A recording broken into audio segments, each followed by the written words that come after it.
पर ध्यान लगाने भगवान पर ध्यान लगाने लगे। 100 दिव्य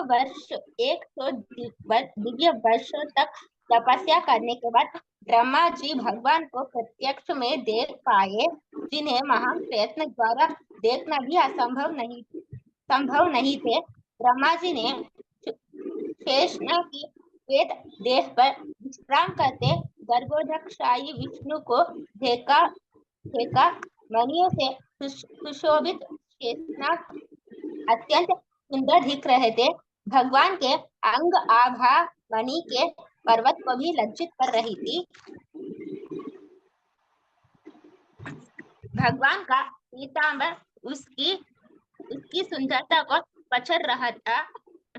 भगवान का रत्न जड़ित सुनहरा मुकुट स्वर्ण जड़ित पर्वत का उपहास उदाता प्रतीत होता रहा था, और पर्वत की शोभा बढ़ाने वाले झरने हरियाली तथा रंग बिरंग पुष्प भगवान के शरीर पर सजे रत्न मोतिया तुलसी पत्र और फूलों की मालाओं के सामने फीके पड़ते थे।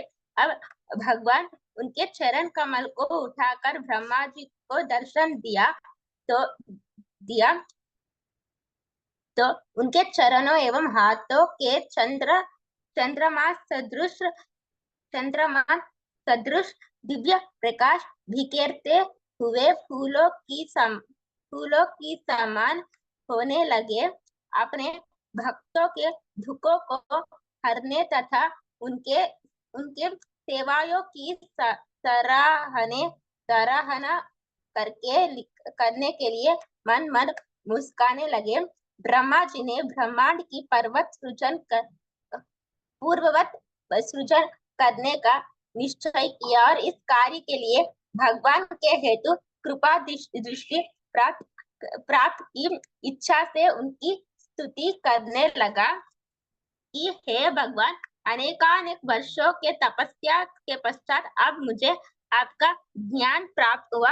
इस सृष्टि में आपसे श्रेष्ठ अन्य कोई नहीं है।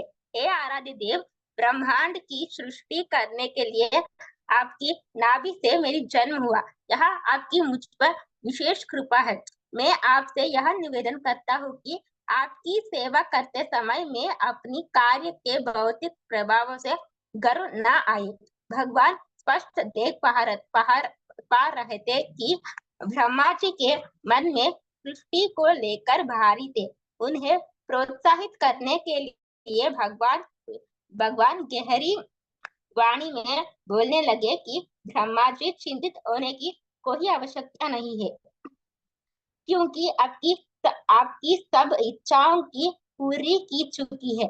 ब्रह्मा जी आपने मेरी स्तुति की है, आपने जो तपस्या की है और आपका मुझ पर दृढ़ विश्वास है, उसे मेरी कृपा का फल ही समझो। यह सब कहकर भगवान अंतर्गत हो गए।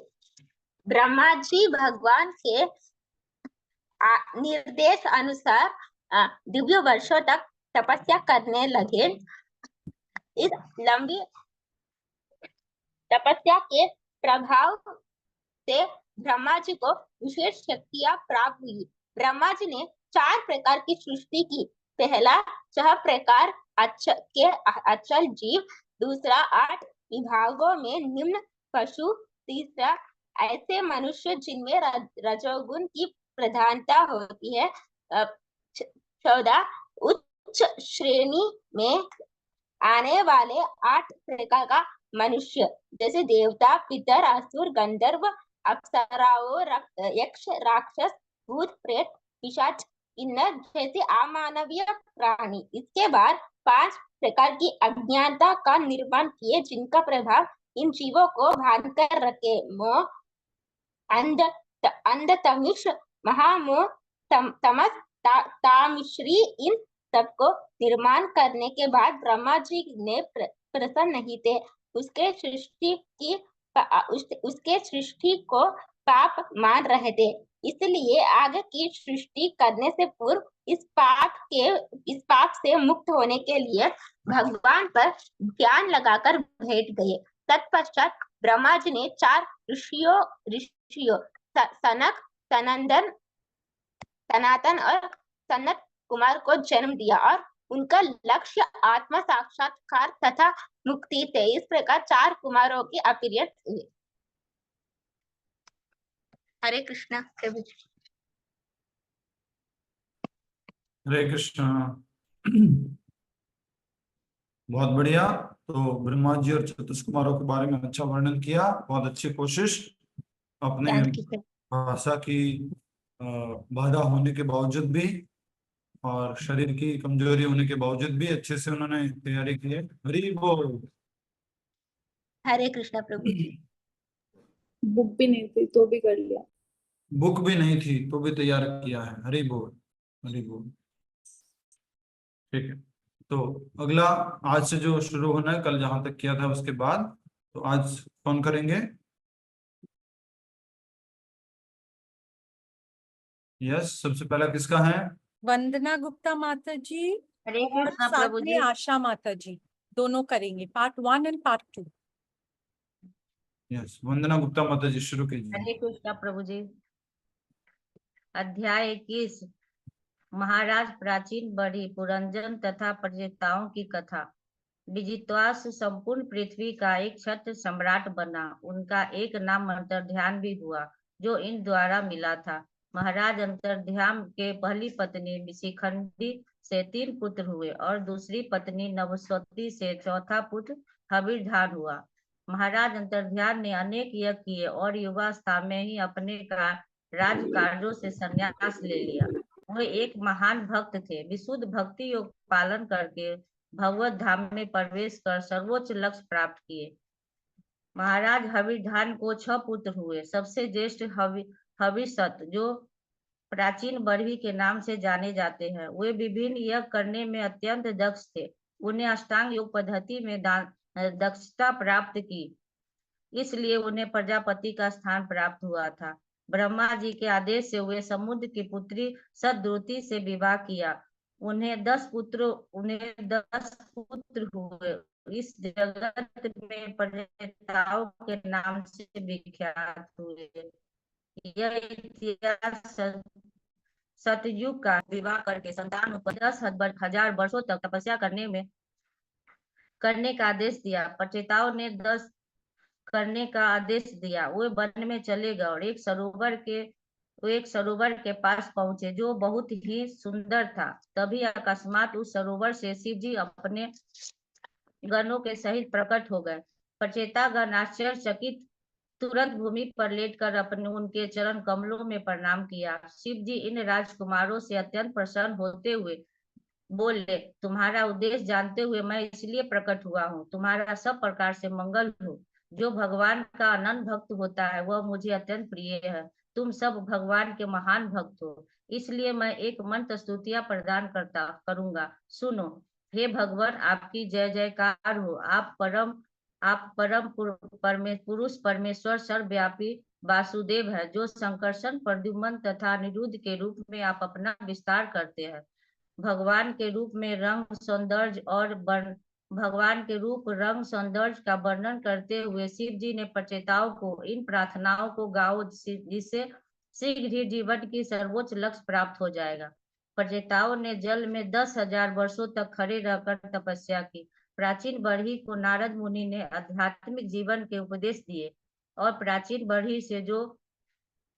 बड़ी जो यज्ञों में दिए गए पशुओं के बलिदान किए थे, उसे आकाश में दिखाते हुए बोले, सब पशु आपकी मृत्यु की प्रतीक्षा कर रहे हैं और अपना प्रतिशोध लेने के लिए।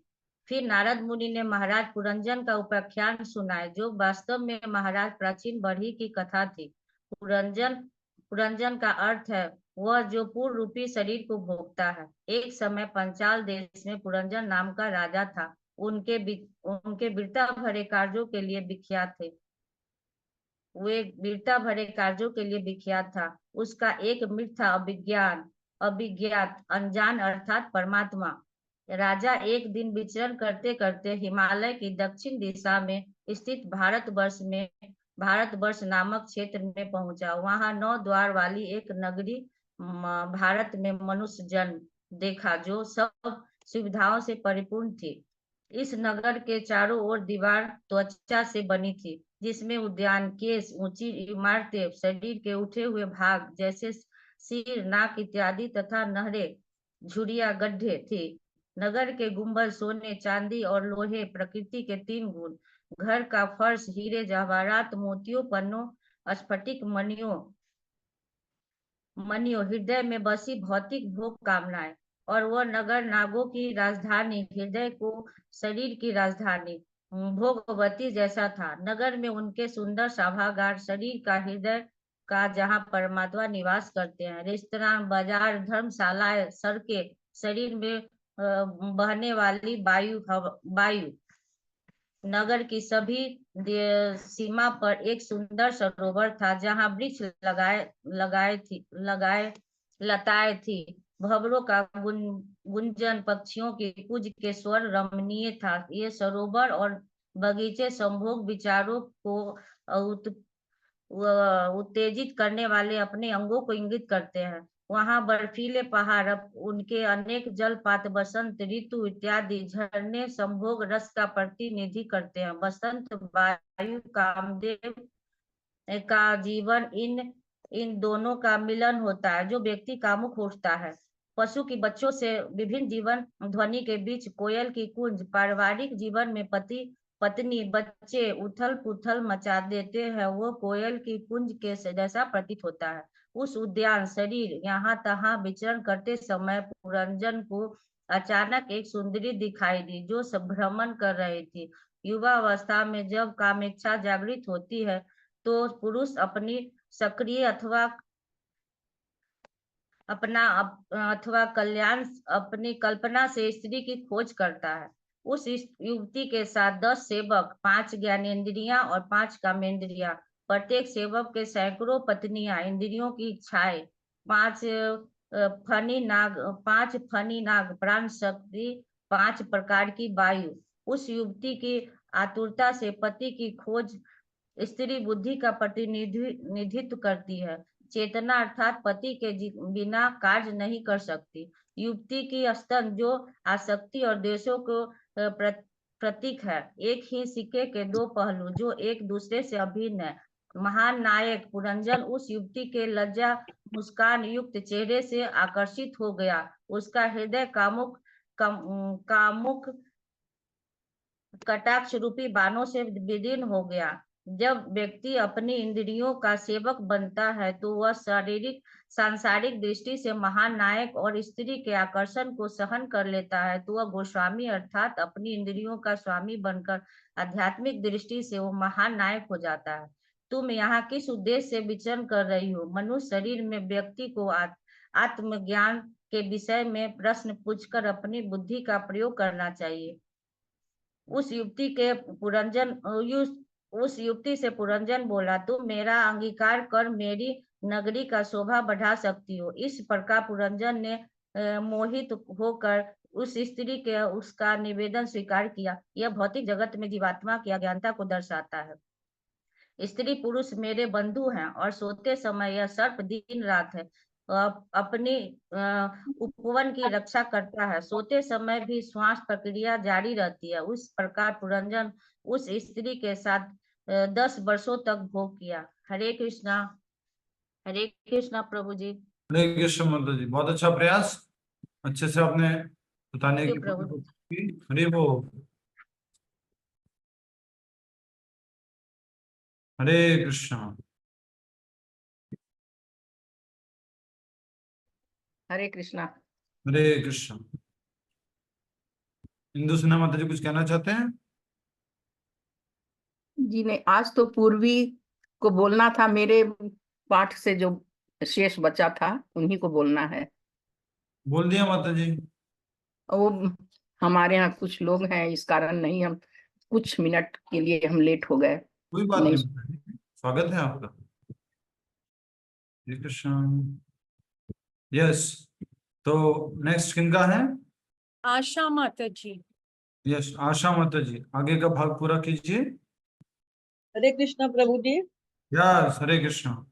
आप स्पॉटलाइट मत करना किसी को प्लीज, हाँ जी। ऑटोमेटिक वॉइस पे स्पॉटलाइट हो जाता है, जो बोलता है उसकी तरफ चला जाता है। ओके प्रभु जी।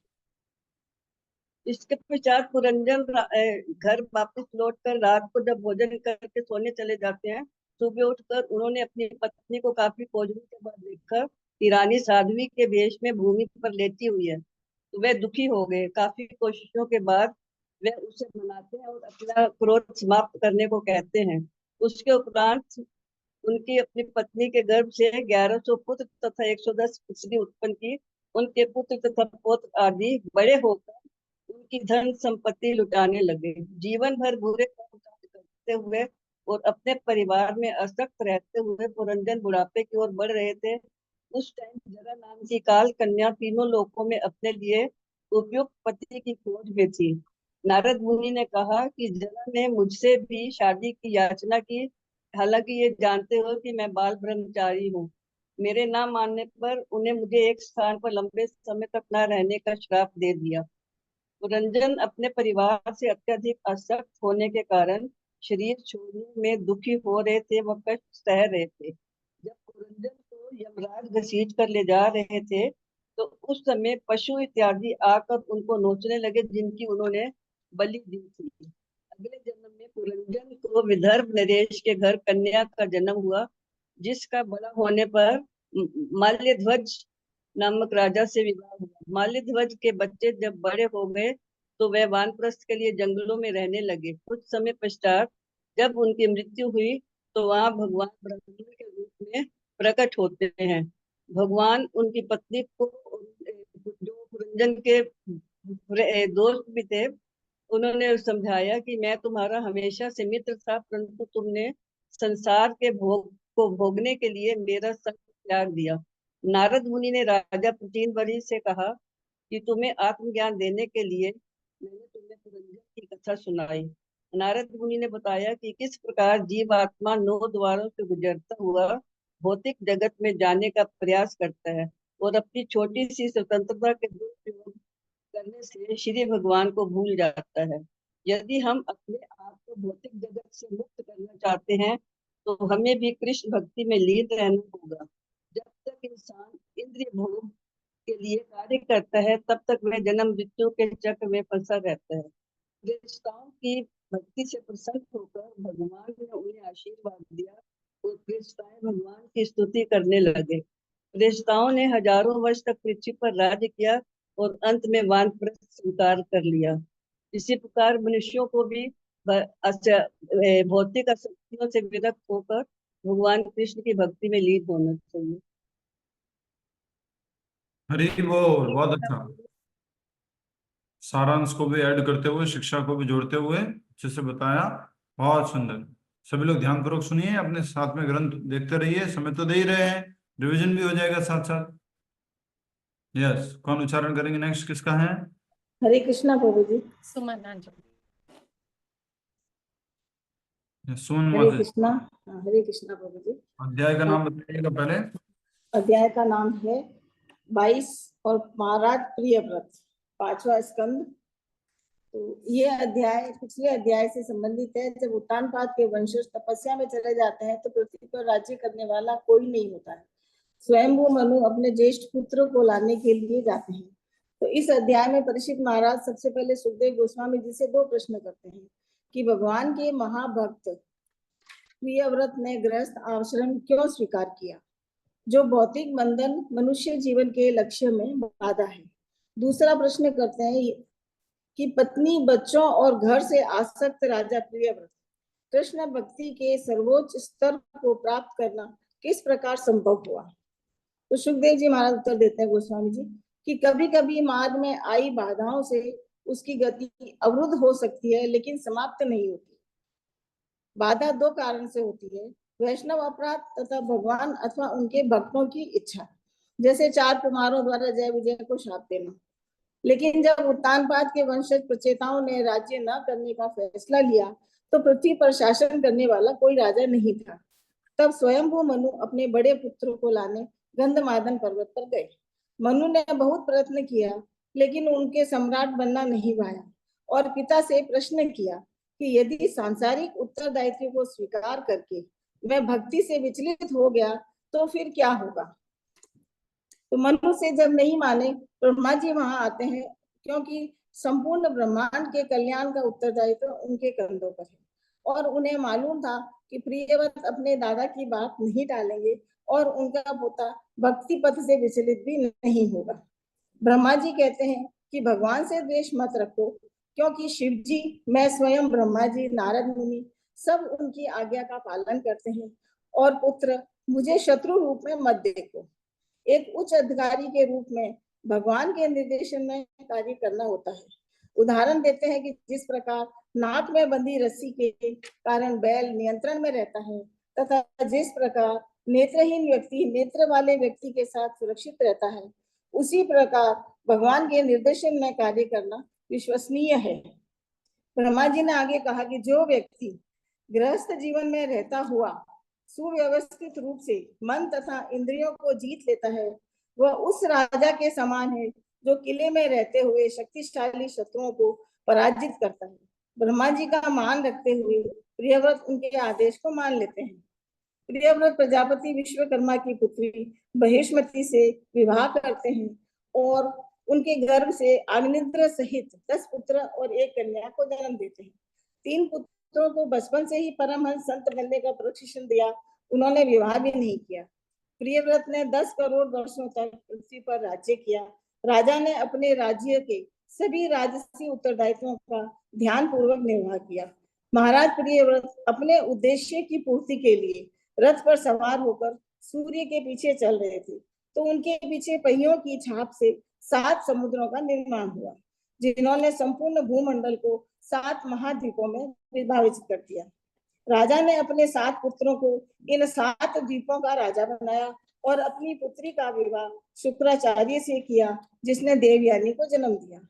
अंत में राजा प्रियव्रत अपने जीवन पर विचार करने लगे कि नारद मुनि के चरण कमलों पर समर्पण करके मैं तो कृष्ण भक्ति पथ पर दृढ़ता से बढ़ रहा था, इस गृहस्थ जीवन में बंद कर अपने पथ से दूर हो गया हूँ।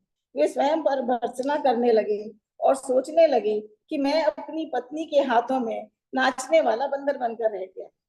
उन्होंने अपनी संपत्ति पुत्रों में बांट दी और अपनी पत्नी तथा बच्चों का तथा भव्य राज्य का त्याग कर दिया तथा पुनः कृष्ण भावना के मार्ग को अपना लिया, जो नारद मुनि की कृपा से चल रहा था। इस प्रकार प्रियव्रत ने अपने कर्तव्य भी निभाया तथा भक्ति का मार्ग भी नहीं छोड़ा। हरे कृष्णा गुरु। हरे कृष्णा, हरे कृष्णा। थैंक यू माता जी, बहुत अच्छा कहानी रूप में वर्णन किया, पूरा कंटिन्यूस, बहुत अच्छी तैयारी। हरि बोल। हरे कृष्णा प्रभु। हरे कृष्णा। नेक्स्ट साची गुप्ता माता जी। साची, हाँ जी, अच्छा ठीक है, मैं नाम चेंज कर देता हूँ, शची गुप्ता। हरे कृष्णा प्रभु जी।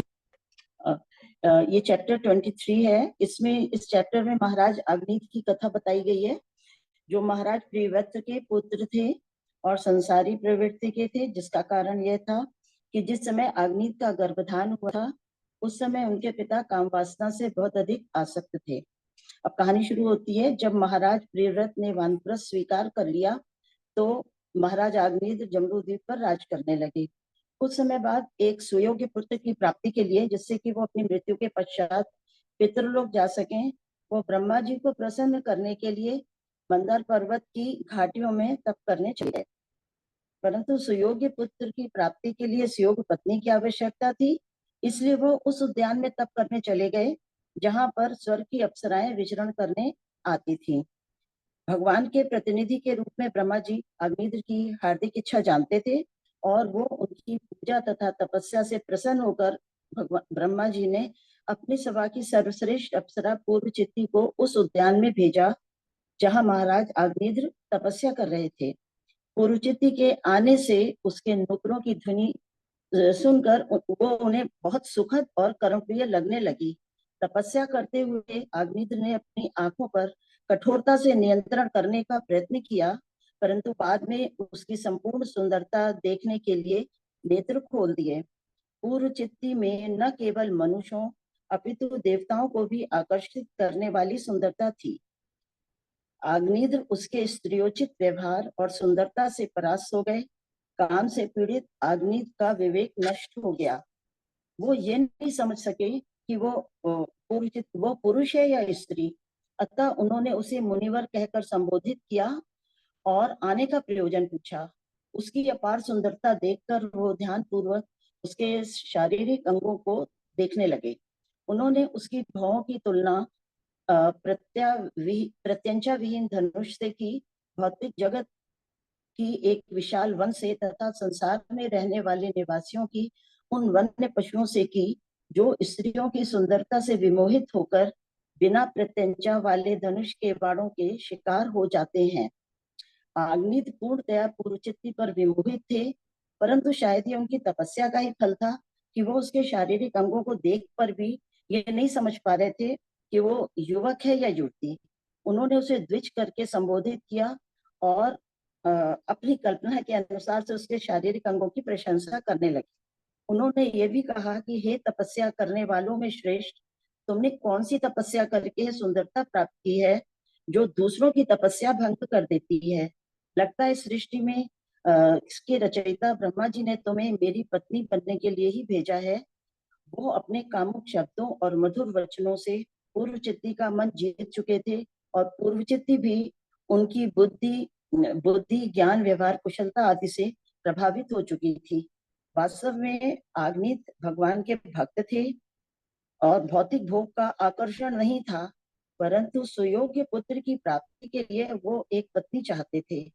बाद में उन दोनों ने पृथ्वी तथा स्वर्ग के सुखों का भोग करते हुए हजारों दिव्य वर्ष बिताए। उनके 9 पुत्र हुए जिनके नाम थे नाभि, किमपुरुष, हरिवर्ष, इलाव्रत, रम्यक, हिरण्मय, कुरु, भद्राश और केतुपाल। प्रत्येक ने जम्बू द्वीप के एक राज्य जिसको वर्ष भी कहते हैं उस पर शासन किया और उन वर्षों के नाम उन 9 पुत्रों के नाम पर पड़े। पूर्वचित्ती पुत्रों के बड़ा होने पर ब्रह्मा जी के धाम लौट गई और अग्निध्र लगातार उसका चिंतन करते थे क्योंकि उनकी काम वासना शांत नहीं हुई थी और बाद में मृत्यु के पश्चात वो भी पितृलोक चले गए और उनके 9 पुत्रों ने बाद में मेरु देवी की 9 कन्याओं से विवाह कर दिया।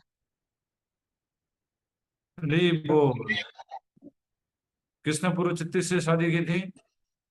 जी, हरे कृष्ण। पूर्वचित्ती से किसने शादी की थी? महाराज अग्निध्र ने। यस, हरि बोल, बहुत अच्छा वर्णन, हरि बोल। नेक्स्ट अध्याय। सौम्या राधा देवी दासी जी। पीछे जो माता जी थे उनका नाम है शची गुप्ता, साची गुप्ता नहीं है। ओके प्रभु जी। यस, सौम्या माता जी। राधा देवी माता जी।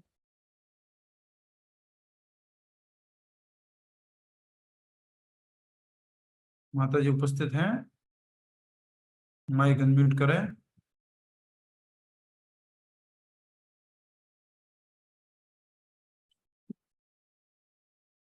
सौम्या राधा देवी माता जी, अगर इस नाम से आप नहीं उठ पा रहे तो पुराना नाम बुलाओ। हरे कृष्णा। सुनीता कौल माता जी,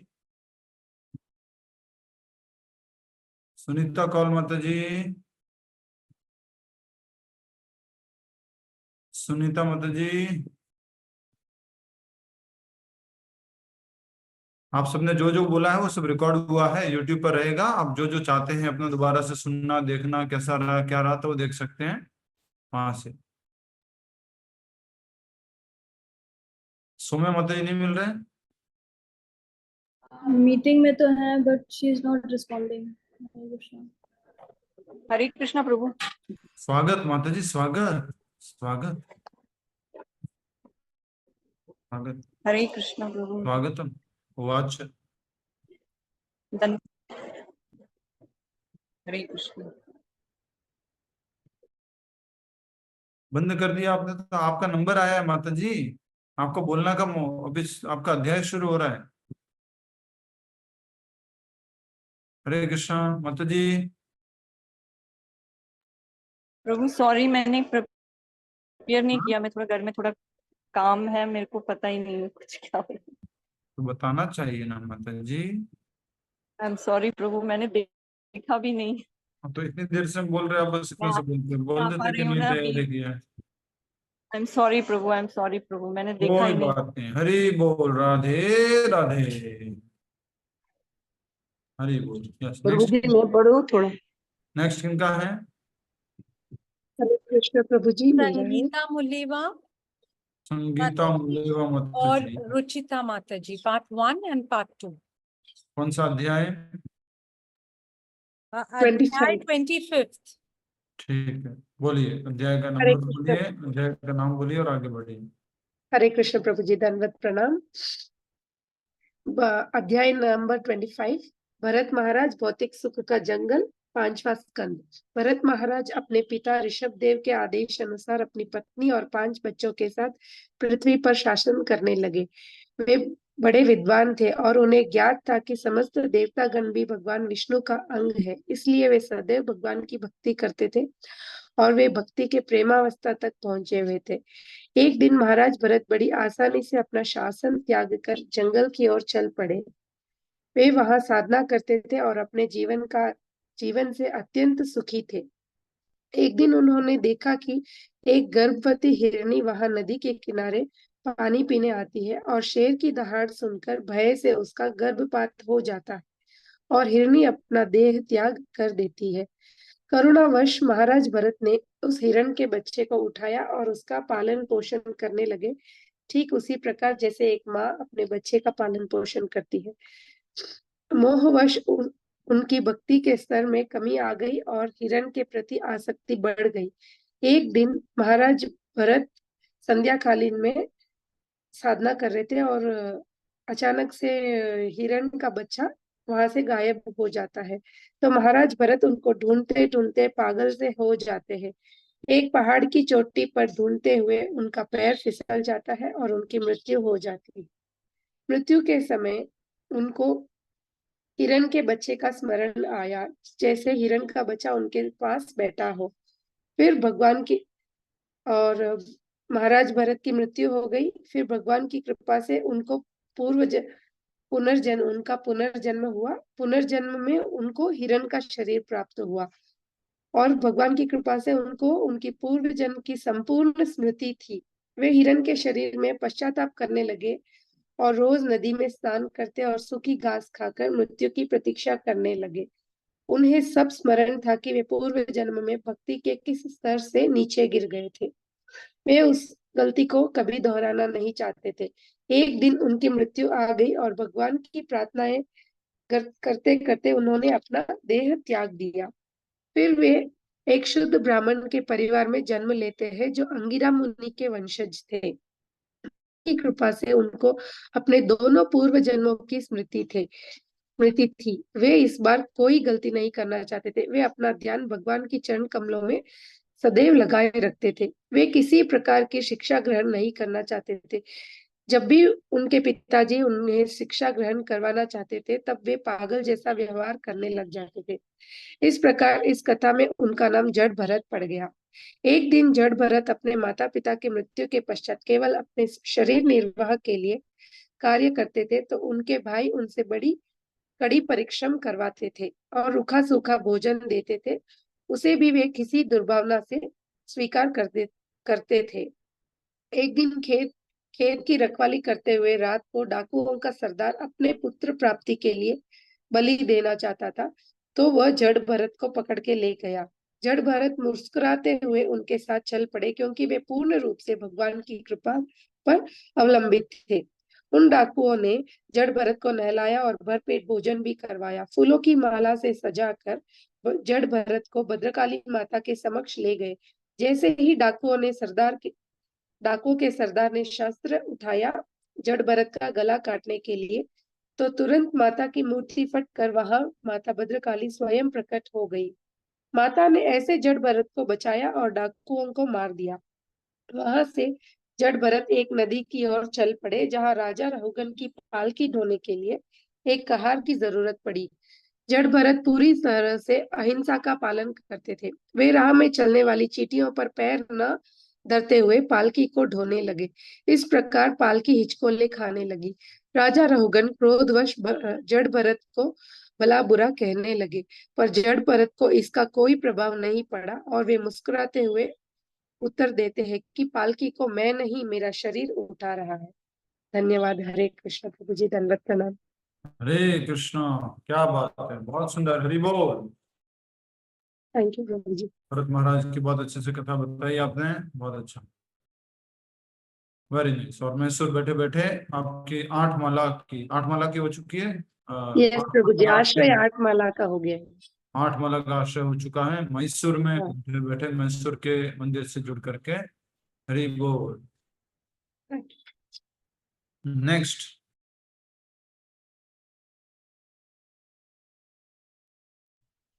रुचिता हरे कृष्ण जी, हरे कृष्ण प्रभु जी, दंडवत प्रणाम। हरे कृष्णा। जी प्रभु जी, जड़ भरत भगवान ऋषभ देव के पुत्र थे। श्रीमद् भागवतम के 5वें स्कंध में उनके जीवन का वर्णन किया गया है। माता जी ने जो बताया उसके आगे की कहानी है कि सिंधु और सौवीर के राजा कपिलाश्रम की यात्रा पर जा रहे थे। उन राजा का नाम महाराज रहुगण था। राजा रहुगण बड़े विद्वान थे, किंतु उन्हें जड़ भरत जैसे महान वैष्णव की उन्नत स्थिति का ज्ञान नहीं था। राजा उनका अपमान करते और जड़ भरत मुस्कुराते। वे कहते, हे राजन, आपने मुझे मूर्ख, जड़ तथा अनाड़ी कहा, परंतु वास्तव में मैं एक सिद्ध आत्मज्ञानी हूँ। राजा रहुगण को अध्यात्म विषयक विषयक चर्चाओं में विशेष रुचि थी। जड़ भरत की बातें उनके हृदय में बंधी हुई अहंकार जड़ भरत की बातों से उनके हृदय में बंधी अहंकार की गांठें ढीली पड़ने लगी। राजा ने कहा जड़ भरत जी ने कहा कि राजा का शरीर प्राप्त करके वे अकारण ही घमंडी बन बैठे हैं। जड़ भरत ने राजा से केवल प्राथमिक आध्यात्मिक ज्ञान दिया था, जिससे संसार की प्रत्येक वस्तु को मिथ्या स्वीकार करके उसका त्याग किया जा सकता है। जब तक व्यक्ति का मन प्रकृति के 3 गुणों द्वारा दूषित है, तब तक वह एक अनियंत्रित हाथी के समान व्यवहार करता है। मनीषियों का कहना है कि भौतिक शरीर, बंधन तथा मुक्ति, इन सब का कारण मन ही है। कृष्ण भक्ति से विहीन व्यक्ति के मन में माया शक्ति नाना प्रकार के विचार तथा धारणाओं का निर्माण करती है। हे राजन, गुरु एवं भगवान के प्रति दृढ़ भक्ति के अस्त्र से अपने मन पर विजय प्राप्त करने का प्रयास करो। इस सृष्टि में दिखने वाली प्रत्येक वस्तु अस्थायी जड़ पदार्थ से बनी है।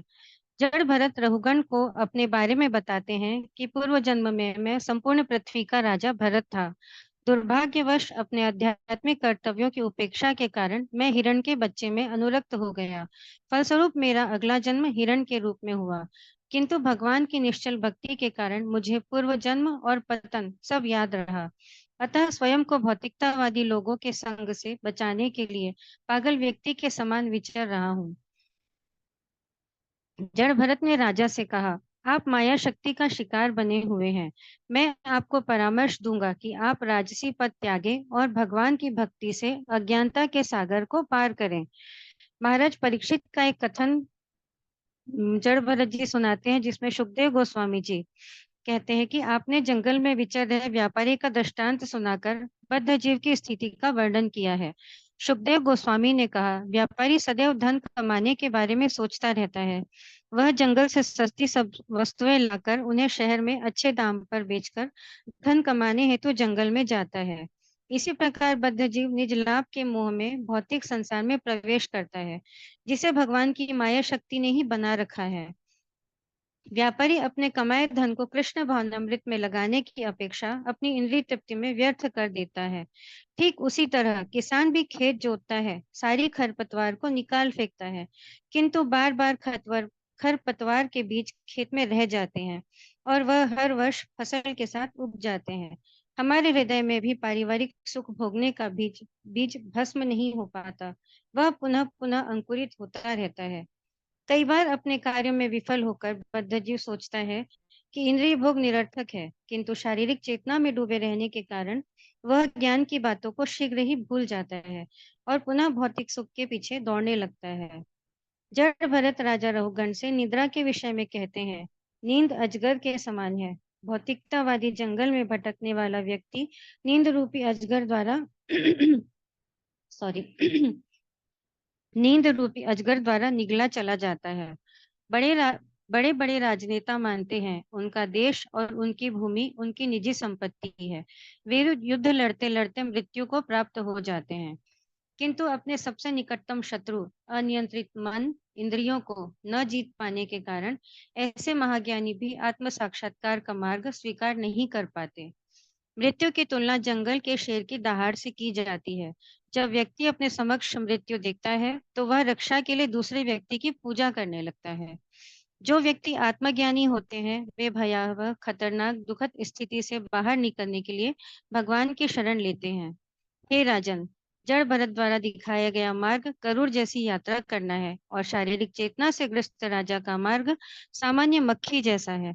मक्खी गरुड़ की तरह उड़ान नहीं भर सकती। उसी प्रकार राजा और नेता अपनी कल्पना में भी भक्ति पथ का अनुगमन नहीं कर सकते हैं।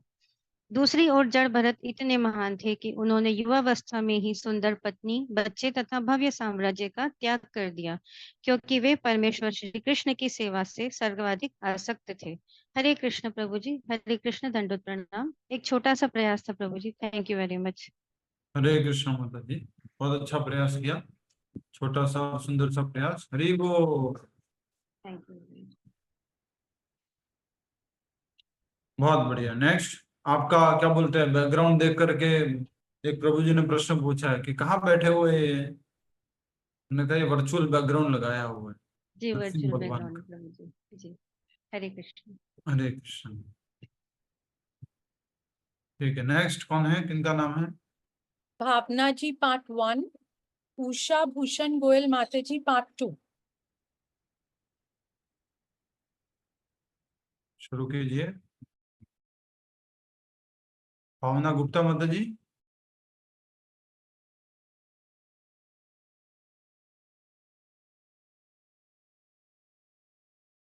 हरे कृष्णा। भावना बंसल। भावना बंसल, शुरू कीजिए। पांचवा।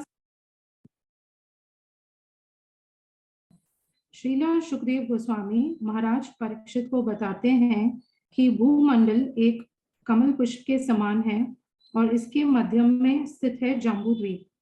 जम्बू द्वीप में 9 खंड स्थित हैं, जिन्हें वर्ष भी कहा जाता है। जम्बू द्वीप के बीच में है इलावृत वर्ष और इसके बीच में स्थित है एक सोने का सुमेरु पर्वत जो 1 लाख योजन ऊंचा है। सुमेरु पर्वत के चारों ओर स्थित है मेरु मंदार, सुपर्शव और कुमुद पर्वत। मंदार पर्वत के देवच्युत आम वृक्ष से अरुणोदा नदी जन्म लेती है। मेरु मंदार पर्वत के जम्बू वृक्ष से जम्बू नदी और बाद में जम्बू नद सोना उत्पन्न होता है। सुपर्शव पर्वत के महाकदम वृक्ष से शहद की 5 नदियां बहती हैं। कुमुद पर्वत के सतवृक्ष वृक्ष के जड़ों से अनेक नदियां बहती हैं। मेरु पर्वत के शिखर पर ब्रह्मा जी का धाम शतकौम्बी है जो ठोस सोने का है। अब हम विभिन्न प्रकार के वर्षों के बारे में चर्चा करेंगे। इन 9 वर्षों में से भारत वर्ष को कर्म क्षेत्र और बाकी 8 को भोग क्षेत्र कहा गया है। भद्रश्रव वर्ष में धर्मराज के पुत्र भद्रश्रव अपने पार्षदों के साथ भगवान हयग्रीव की आराधना करते हैं। हरिवर्ष में प्रहलाद महाराज अपने निवासियों के साथ भगवान नरसिंह देव की पूजा करते हैं और प्रार्थना करते हैं कि व्रत जैसे नाखूनों तथा दांतों को धारण करने वाले हे भगवान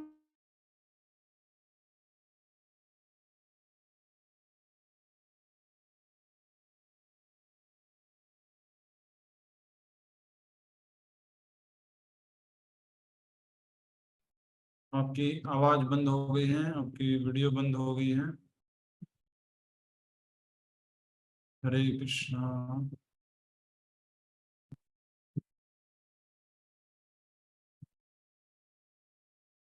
हरे Krishna. I think network problem. Hare Krishna, Hare Krishna, Krishna Krishna Hare Hare Ram, Hare Ram, Ram yes network problem. दोबारा ज्वाइन कर लिया क्या? यस दोबारा ज्वाइन कर लिया है। नेटवर्क प्रॉब्लम था शायद आपका, आप दोबारा से यहाँ पर नेटवर्क प्रॉब्लम हुआ वहां से शुरू कर सकते हैं। माइक अनम्यूट कीजिए।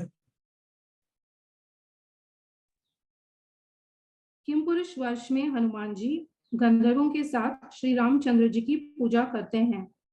भारतवर्ष में श्री नारद मुनि निवासियों के साथ भगवान नारायण की पूजा करते हैं। भारतवर्ष में अल्प जीवन भी ब्रह्मलोक के जीवन की तुलना में अत्यंत श्रेष्ठ है। यहाँ पर जन्म लेने से मनुष्य कृष्ण भक्ति करके वैकुंठ लोक प्राप्त कर सकता है और इसलिए देवता भी यहाँ जन्म लेने के लिए तरसते हैं। अब हम विभिन्न प्रकार के द्वीपों की चर्चा करेंगे जिन्हें महाराज प्रियव्रत के पुत्रों ने विभाजित किया है। प्लक्ष द्वीप में सुनहरा प्लक्ष नामक वृक्ष पाया जाता है और यहाँ के निवासी सूर्य देव की पूजा करते हैं और सूर्य लोक को प्राप्त करते हैं। सल्म द्वीप में सलमाली वृक्ष है जो गरुड़ जी का निवास स्थान है। यहाँ के निवासी चंद्रदेव की पूजा करते हैं। कुश द्वीप में कुश घास के पिंड पाए जाते हैं जो अग्नि जैसे दिखाई देते हैं। यहाँ के निवासी अग्निदेव की पूजा करते हैं। क्रौंच द्वीप में क्रौंच पर्वत स्थित है और यहाँ के निवासी वरुण देव की पूजा करते हैं। शाक द्वीप में विशाल शाक नामक वृक्ष है जो अत्यंत सुगंधित है और यहाँ के निवासी ध्यान योग द्वारा वायुदेव की पूजा करते हैं। पुष्कर द्वीप में एक अत्यंत विशाल कमल है जिसकी 10 करोड़ सुनहरी पंखुड़ियां हैं और यह कमल ब्रह्मा जी का आसन है। यहाँ के निवासी ब्रह्मा जी की पूजा करते हैं। अब हम लोकालोक पर्वत के शिखर पर 4 गजपति ब्रह्मा जी द्वारा स्थापित किए गए हैं और उनके नाम है ऋषभ, पुष्कर, छोड़, वामन और अपराजित। अब हम विभिन्न प्रकार के ग्रहों की चर्चा करेंगे। सूर्यदेव पृथ्वी से 1 लाख योजन दूर है और भूअरलोक और स्वर्गलोक के बीच में स्थित है। सूर्यदेव मनसोत्तर पर्वत के चारों ओर चक्कर लगाते हैं और इनका केवल एक ही पहिया है और उसका नाम है संवत्सर। इनके सारथी है अरुण देव और इनके रथ में अंगूठे के आकार के 60,000 वालीखिल्या ऋषि उपस्थित हैं जो सूर्य देव की महिमा का गान करते हैं। चंद्रमा सूर्य से 1 लाख योजन ऊपर है और सूर्य से अधिक तेज यात्रा करता है। शुक्र, बुध, मंगल, बृहस्पति, शनि एक दूसरे से 2 लाख योजन की दूरी पर हैं। शनि से 11 लाख योजन ऊपर सप्तऋषि स्थित हैं और वह सदैव ब्रह्मांड के निवासियों का कल्याण चाहते हैं। सप्तऋषि से 13 लाख योजन ऊपर ध्रुवलोक है और सारे ग्रह और सितारे अपनी कक्षा में स्थित इस तारे की प्रदक्षिणा लगाते हैं। ध्रुवलोक से 1 करोड़ योजन ऊपर महरलोक है और महरलोक से 2 करोड़ योजन ऊपर तपलोक है और उससे 12 योजन ऊपर सत्यलोक है। भगवान के वैकुंठ लोक सत्यलोक से 2 करोड़ 62 लाख योजन ऊपर है। सूर्य से 10,000 योजन नीचे सिंहिका का पुत्र राहु है। राहु से 10,000 योजन नीचे सिद्धलोक, चारणलोक, विद्याधर लोक हैं और इनके और पृथ्वी के मध्यम में यक्ष राक्षसों का वास है। अब हम बिला स्वर्ग की चर्चा करेंगे। पृथ्वी के नीचे 7 लोक हैं जिन्हें हम बिला स्वर्ग कहते हैं। यहाँ पर सदैव अंधेरा छाया रहता है क्योंकि यहाँ पर सूर्य देव की प्रकाश नहीं पहुंचती और यहाँ के निवासी औषधियों की मदिरा का पान और स्नान करते हैं जिसके कारण उन्हें कोई शारीरिक रोग और मानसिक चिंता नहीं सताती। यहाँ पर देवता के तुलना में दानव और दैत्य अधिक इंद्र तृप्ति में लगे होते हैं और उनके बड़े सुंदर घर और बगीचे होते हैं। अतुल में मय दानव के पुत्र बल ने 96 प्रकार की माया शक्तियों का निर्माण किया है। बल ने अपनी जंबाई से 3 स्त्रियों को उत्पन्न किया है जिनके नाम है सावेरिनी, कामिनी और कुंशचली। जब भी कोई पुरुष अतल में प्रवेश करता है तब यह स्त्रियां उनके साथ संभोग करती हैं और उनकी कामवासना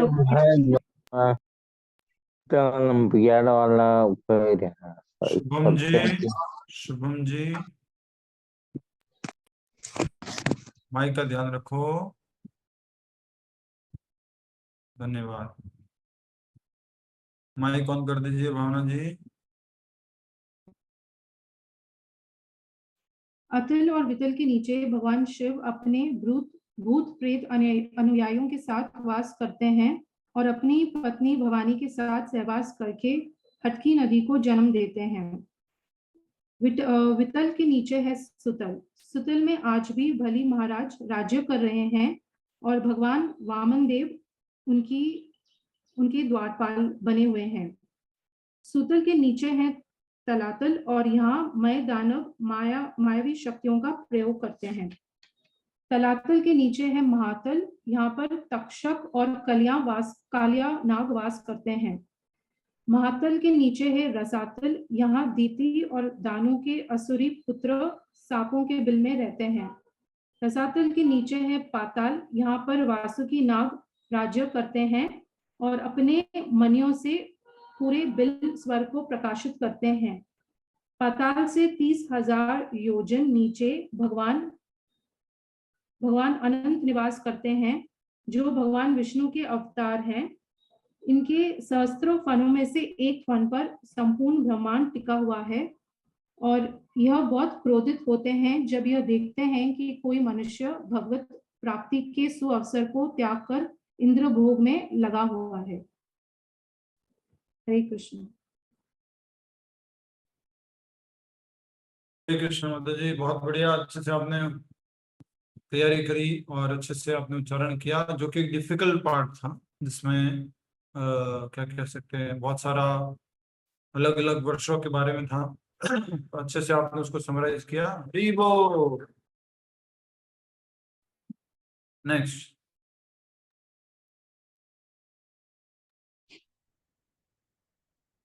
हरे कृष्णा प्रभु जी, मेरा नाम है। हाँ, यस उषा भूषण माता जी, शुरू कीजिए। 26वां जो इन्होंने आगे उससे पीछे वाला लास्ट 2 सेकंड वाला चैप्टर। अनंत देव का प्रमुख कार्य सृष्टि का विनाश करना है। जीवों को मनुष्य जीवन को व्यर्थ गवाते उन्हें देख कर बहुत क्रोध आता है, परंतु उस समय ज्ञानी क्रोध को सहन करते हैं। अनंत से इसके वस्त्र नीले और काले, कानों में कुंडल, दिवस श्वेत, कंधों पर हल उठाया है। ब्राह्मण के भीतर स्थित इस विभिन्न लोकों का विवरण सुनने के बाद महाराज परीक्षित ने पूछा, हे ऋषिवर, जीवात्माओं को विभिन्न प्रकार के शरीर तथा परिस्थितियों को क्यों प्राप्त होती है, इसका वर्णन कीजिए। सुखदेव गोस्वामी ने उत्तर देते हुए कहा, भौतिक संसार का प्रत्येक कार्य 3 गुणों में विभाजित किया जा सकता है। 3 गुण सतोगुण, रजोगुण, तमोगुण में प्रत्येक व्यक्ति इन तीनों गुणों से प्रभावित रहता है। उनके कार्य के 3 प्रकार के होते हैं। जो व्यक्ति सतोगुण में कार्य करता है वो धर्मपरायण होता है, प्रसन्न जीवन जीता है। रजोगुण व्यक्ति सुख दुख का मिला जुला यापन करता है। जो व्यक्ति तमोगुण में कार्य करता है वह व्यक्ति एक पशु के समान सदैव दुखी रहता है। किसी में एक अधिक गुण है, किसी में मध्यम, किसी में कम। तीनों गुणों के आधार पर उनकी गति बदलती रहती है। जिस प्रकार पुण्य कर्म करने के स्वर्ग की प्राप्ति होती है, उसी प्रकार पाप कर्म करने से विभिन्न नरक लोक में जाने का बाध्य हो किया जाता है। जो लोग तमोगुण से प्रेरित होकर पापाचार करते हैं तभी गुण स्तर के अनुसार विभिन्न नरकों में भेजा जाता है। जो लोग पागलपन के वशीभूत होकर तमोगुण को काम करते हैं सबसे कम भयावह होते हैं। जो व्यक्ति पाप पुण्य को भेद होते हुए भी पाप करते हैं बीच के नरकों में भेजा जाता है। जो व्यक्ति नास्तिक होने के कारण पाप करते हैं नरक लोगों की यातनाएं दी जाती है। यमदूत पापियों को अपने स्वामी के पास लेकर आते हैं। मृत्यु के देवता यमराज ध्यान पूर्वक उनका लेखा जोखा देखते हैं।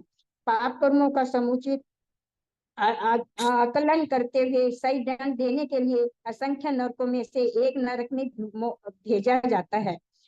श्री सुखदेव गोस्वामी जी 28 नरकों का लोकों का वर्णन इस प्रकार करते हैं। जो किसी अन्य पुरुष की एक नंबर, जो किसी अन्य पुरुष की वेद पत्नी, बच्चों तथा धन का दुरुपयोग करता है, उनको अंधेरे नरक तामिष्ट में डाला जाता है। वो भूखा प्यासा रहता है। दूसरा, जो व्यक्ति किसी दूसरे को धोखा देता है, उसकी पत्नी एवं बच्चों को भोग करते हैं, अंत तामिष्ट में डाला जाता है। वहां तक पहुंचने से पहले ही उस पापों को इतनी ज्यादा यातनाएं दी जाती है, उसकी बुद्धि और दृष्टि नष्ट हो जाती है।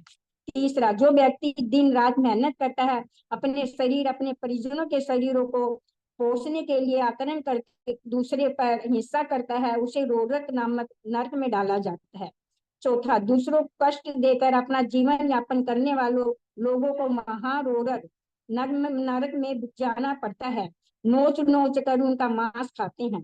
पांचवा, अपनी जीव को संतुष्ट करने के अनुरूप पशु को जो पूर्व व्यक्ति अन्य निरीह पशुओं एवं पक्षियों को पकाते हैं, कुंभी पाक नामक नरक में ले जाते हैं।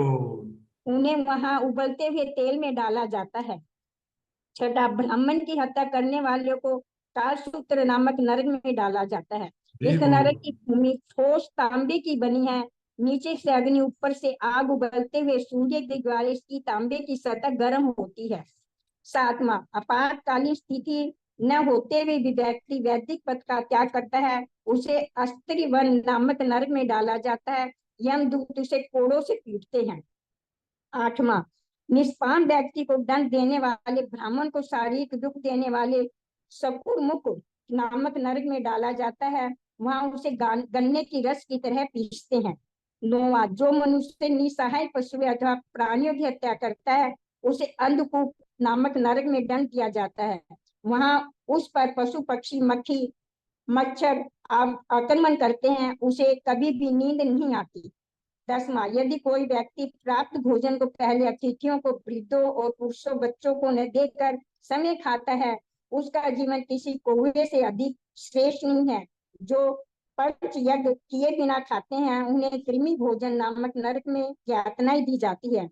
कई वर्षों तक कीड़े बनकर रहना पड़ता है और कीड़ों खाकर जीवित रहते हैं। 11वां, जो व्यक्ति दूसरे के रत्नों सोनों को चुराता है, विशेष रूप से किसी ब्राह्मण के, उसे संदेश नामक नरक में भेजा जाता है।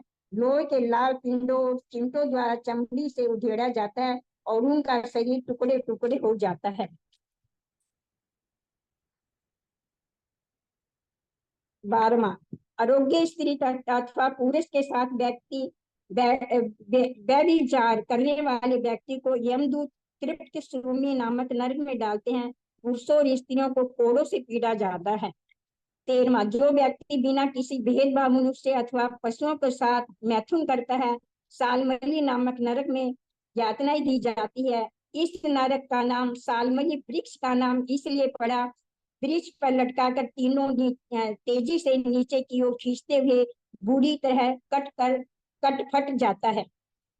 14, जो व्यक्ति एक प्रतिष्ठित परिवार में जन्म लेने के बाद कर्तव्य का पालन नहीं करता, उसको बैतरणी नामक नदी में फेंक दिया जाता है। वह नदी चारों ओर बहती है। यह नदी मलमूत्र मवाद रक्त अस्थि मांस चर्बी से भरी रहती है। पापी शरीर को खाते रहते हैं। 15वां, जीवन में किसी नियम का पालन नहीं करते, वह हमेशा अस्वस्थ रहते हैं, इसलिए पयूद नामक नरक में डाला जाता है। वहां मलमूत्र मवाद कफ थूक सागर में डुबोकर घृणित वस्तुओं को खाने के लिए बाध्य किया जाता है।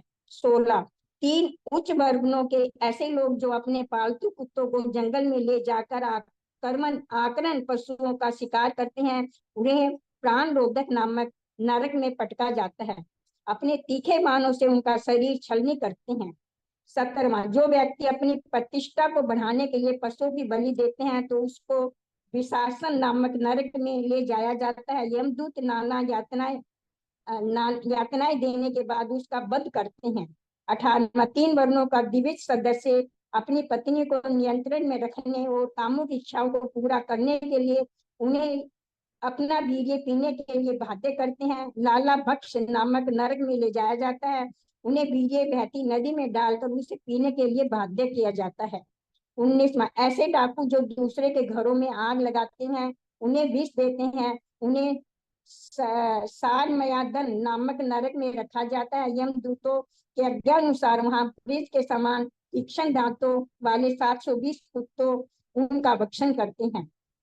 20वां, झूठी गवाही देने वाला अथवा दान देते का व्यापार में झूठ बोलने वाला व्यक्ति को 100 योजन ऊंचे पहाड़ के सिर के बल अभिचिमत जल विहीन कर नरक में फेंका जाता। पर्वत की चोटी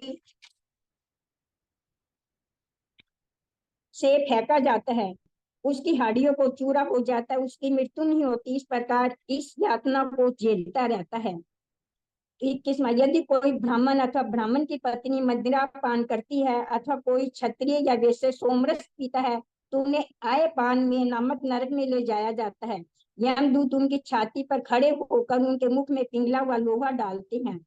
22वां, निमन एवं घृणित जीवन जन्म लेने के बाद कोई व्यक्ति सोचता है कि मैं बहुत महान हूँ, आध्यात्मिक दृष्टि से अपने से महान लोगों को सम्मान नहीं करता, उस सिर के बल पे 4 कदम नामक नरक में डाला जाता है, यातनाएं दी जाती है। 23वां, जो लोग भद्रकाली देवी को नर बलि चढ़ाकर उस व्यक्ति का मांस खाते हैं, उन्हें रक्षोगन नामक नरक में डाला जाता है। वहां नरबलि चढ़े लोग राक्षस का रूप धारण अपनी तीखी तलवारों से काटते हैं, उत्सव करते हैं, वो रक्तपान करते हैं। 24वां, ऐसे लोग जो पशुओं और पक्षियों को आश्रय देने का दिखावा करते हैं, खिलौने की तरह खेलते हैं, उन्हें यमदूत शूल क्रोध नामक नरक में ले जाते हैं।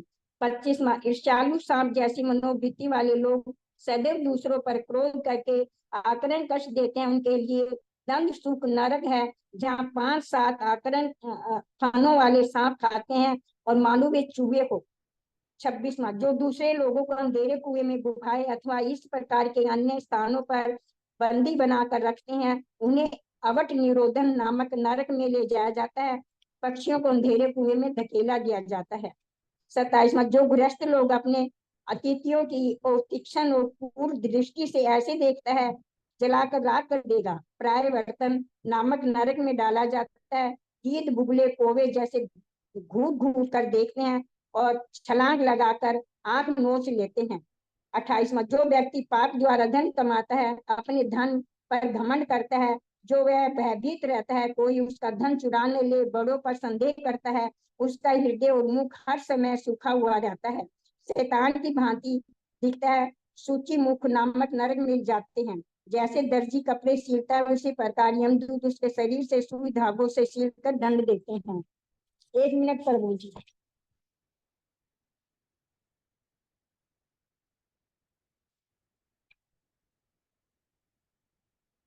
अंत में सुखदेव गोस्वामी जी ने कहे, महाराज यमराज की नगरी में ऐसे झाड़ू नरक है जहाँ पापात्माओं दंडित किया जाता है। यद्यपि पुण्यात्मा देवलोक में प्रवेश करती है, परंतु चाहे कोई पाप नरक करके नरक में जाए अथवा पुण्य करके स्वर्ग में, जब उनके पुण्य कर्मों के फल क्षीण हो जाते हैं तो वे पुण्य पृथ्वी पर जन्म लेते हैं। हरे कृष्ण माता जी। हरे कृष्ण प्रभु जी। ठीक हुआ प्रभु जी? हाँ, ठीक हो गया? बहुत सुंदर, बहुत बढ़िया। चलो, थैंक यू प्रभु जी, आपकी कृपा है। हरि बोल। भगवान प्रभुपाद जी की कृपा। बहुत अच्छा आपने कोशिश किया। अब तो प्रॉब्लम ये हो गई कि 28 नरकों के बारे में सुन लिया, तो समझ में नहीं आ रहा कौन से नरक में एंट्री मिलने वाली है। प्रॉब्लम ये हो गई है, तो इसलिए 28 नरक एक साथ सुन लिए ना। पहले तो कभी थोड़ा थोड़ा सुनने थे, 10-10, 5-5 या 20, एक साथ ही 28 सुन लिए। तो पूरा 28 नरक दिख रहे। कुमुपाका ये पाना तब तो सुरमी रवा महारवा हो गोविंदा। ठीक है, नरसिंह हरे देव कृष्ण करना। प्रभु जी, हरे कृष्ण। बहुत अच्छा। यस, अगला किसकी सेवा है अगली? मंजू आज गुप्ता माता जी। हरे कृष्णा प्रभु जी, दंडवत प्रणाम। दंडवत प्रणाम दीजिए। हरे प्रभु कृष्ण। जी, आज मैं ये संक्षिप्त में ओरली सुनाऊंगी, कोशिश करूंगी, सुनाऊंगी क्या कोशिश करूंगी प्रभु जी मैं आपके सामने।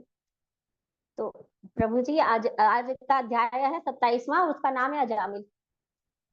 तो सबसे पहले हम अजामिल का मतलब समझते हैं कि अजामिल का क्या मतलब, अजामिल का अर्थ क्या होता है। तो उसके दो अर्थ होते हैं अजामिल के। पहला अर्थ होता है कि एक अजामिल होता है माया, माया में फंसा हुआ जीव, और दूसरा अर्थ जो होता है अजामिल का अज मीन्स ब्रह्म, ब्रह्म ईश्वर को भी कहते हैं, तो ईश्वर में विलीन हुआ जीव ही अजामिल है। इसके दो अर्थ हुए, पहला अर्थ हुआ माया में फंसा हुआ जीव, दूसरा हुआ ब्रह्म में विलीन हुआ जीव। तो इस तरह तो ये दोनों ही जो अर्थ हैं इसी कथा में प्रयोग में लाए जाएंगे। तो मैं इसकी कथा शुरू करती हूँ प्रभु जी अब। तो जब सुखदेव गोस्वामी जी ने 28 प्रकार के नरकों का वर्णन राजा परीक्षित के सामने किया, राजा परीक्षित जो चिंतित में हो गए कि उन्होंने कहा कि हे महाभाग, उन्होंने महाभाग करके संबोधित किया सुखदेव गोस्वामी जी को कि हे महाभाग, इस जो बद्ध जीव जो है, इस प्रकार इस संसार में दुख भोग रहे जो बद्ध जीव है, वो इस नरकों से कैसे छुटकारा पा सकते हैं। तब सुखदेव गोस्वामी जी ने उनको बोला कि वो 3 प्रकार से बताया उन्होंने। पहला उन्होंने कर्म कांड बताया, दूसरा ज्ञान कांड बताया, और तीसरा भक्ति मार्ग बतलाया। तो फिर उन्होंने सुखदेव गोस्वामी जी ने कहा कि हे परीक्षित, मैं तुम्हारे को भक्ति मार्ग के लिए एक मैं भक्ति महिमा की सुनाता हूँ जो मैंने एक संत महात्मा से सुनी है।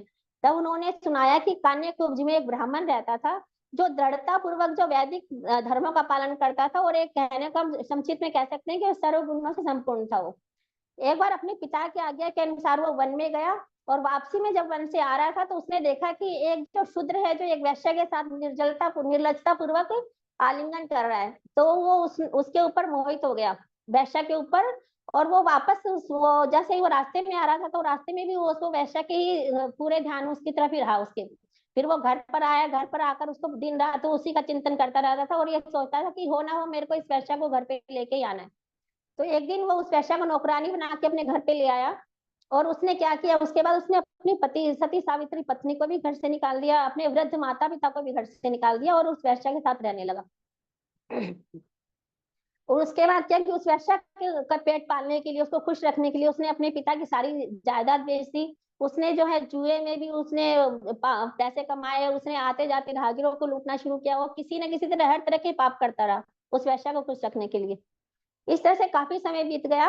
एक दिन क्या हुआ, उस अजामिल के घर पे एक साधु महात्मा आए, और उन्होंने कहा कि उन्होंने मतलब जो उसकी पत्नी थी उसने महात्मा का बहुत आदर सत्कार किया, उन्होंने उनके चरण स्पर्श भी किए, उन्होंने सुंदर आसन भी दिया, और बहुत ही सुंदर प्रसाद बनाकर महात्मा को पवाया उन्होंने। जब महात्मा ने देखा कि उसकी पत्नी सगर्भा थी उसकी पत्नी, तब उसने कहा, महात्मा जी ने कहा कि हे पुत्री, तुझे पुत्र होगा और उसका नाम तुम नारायण रखना। इस तरह से कह के वो वहां से महात्मा जी चले गए।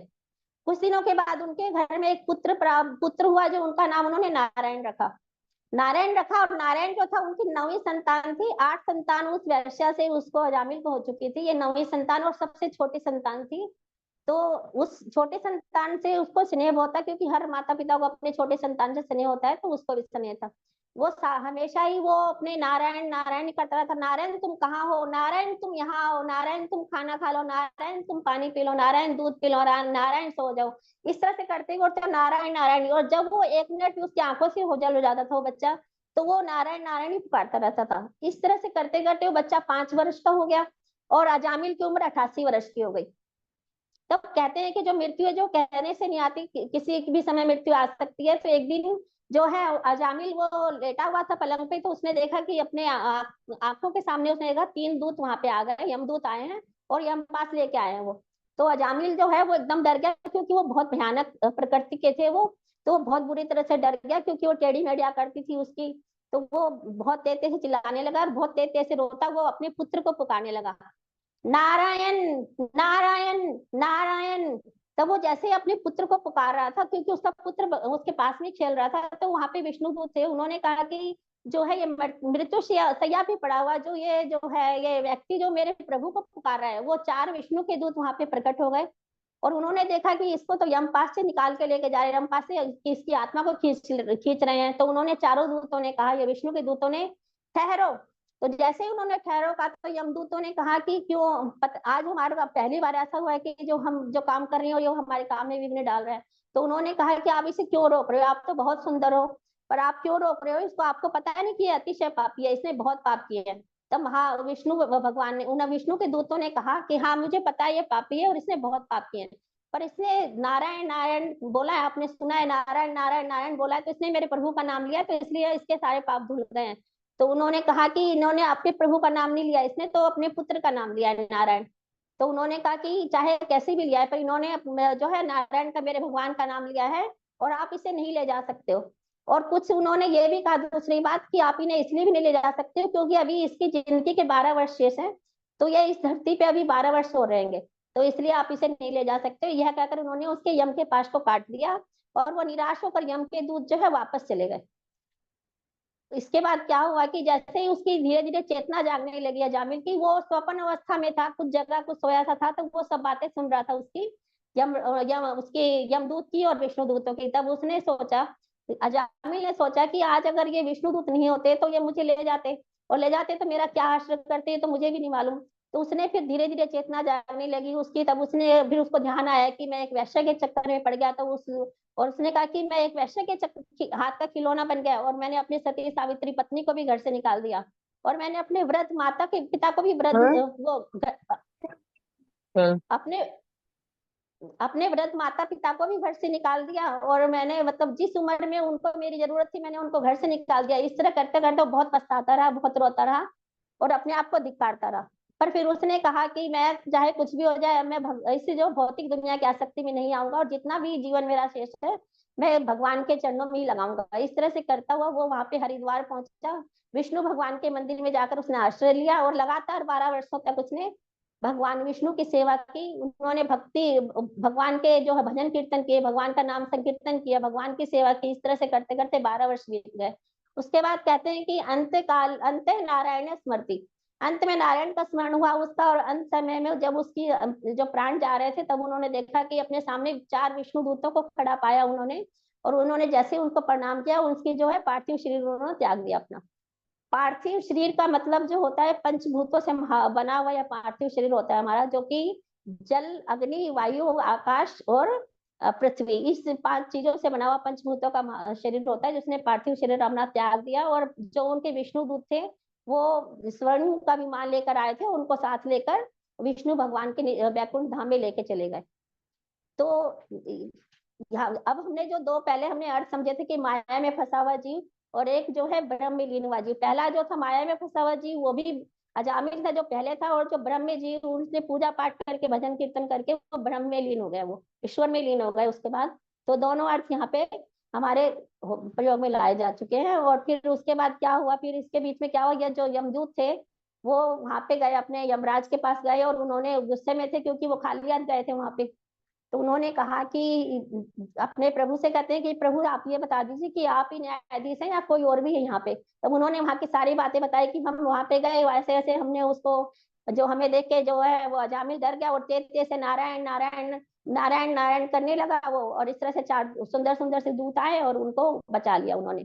तो आप जो है आप यहाँ के भगवान हो या वो है अधिपति, आप हो या वो है, चारों दूत हैं। तब वो एकदम उन्होंने यमराज जो है वो खुश हो गए। उन्होंने कहा कि आज मेरे यमलोक में मेरे भगवान का नाम लिया जा रहा है और वो भी मेरे यमदूतों के द्वारा लिया जा रहा है, वो बहुत खुश हुए। तब उन्होंने कहा कि अपने दूतों से कहा कि नहीं, मैं भगवान नहीं हूँ, मेरे से बड़े भगवान जो है वो परमपिता जो है कृष्ण भगवान है, हमारे सबके नियंता है, जो कंट्रोलर है वो है, मैं नहीं हूँ भगवान। और फिर उन्होंने कहा कि विष्णु दूतों जहां पर भी भगवान का संकीर्तन हो रहा हो, भगवान भगवत भक्त वहां पर तुम कभी भी मत जाना, क्योंकि वहां पर जो है भगवान के जो है भगवान की गदा का संरक्षण हमेशा उनके साथ रहता है।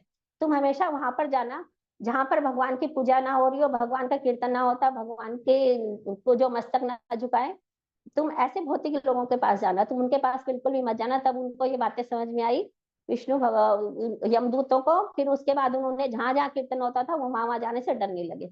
हरे कृष्णा प्रभु जी, दंडवत प्रणाम। हरे कृष्ण माता जी, बहुत बढ़िया, अच्छी शुरुआत। और फिर पूरी कथा आपने बिना देखे बोली, हरि बोल, बहुत अच्छा, बिना देखे पूरा बोला। यस, नेक्स्ट, अंतिम, second last, Narasimha Prabhu ji and doctor Neelam माता जी। नरसिम्हा प्रभु जी, मुझे तो डर लग रहा है, उनको तो कभी देखा ही नहीं मैंने।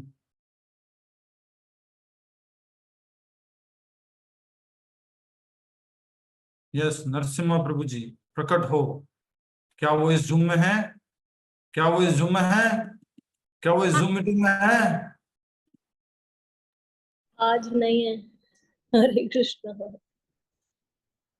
I can't see तो him on कैसे video. नरसिम्हा प्रभु जी कैसे ऐसे हो सकते हैं? वो तो हर जगह विद्यमान रहते हैं। नरसिम्हा है, नाम आ रहा है। है। यस, नरसिम्हा प्रभु जी। इतो नरसिम्हा, परतो नरसिम्हा, यतो यतो यामी तत्तो नरसिम्हा, जूम में नरसिम्हा, वीडियो नरसिम्हा, ऑडियो नरसिम्हा।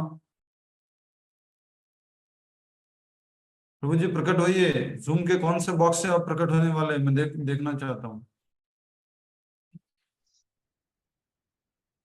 बात हो रखी है, इन्होंने बोला है। आज तक तो ये बात नहीं की है कभी।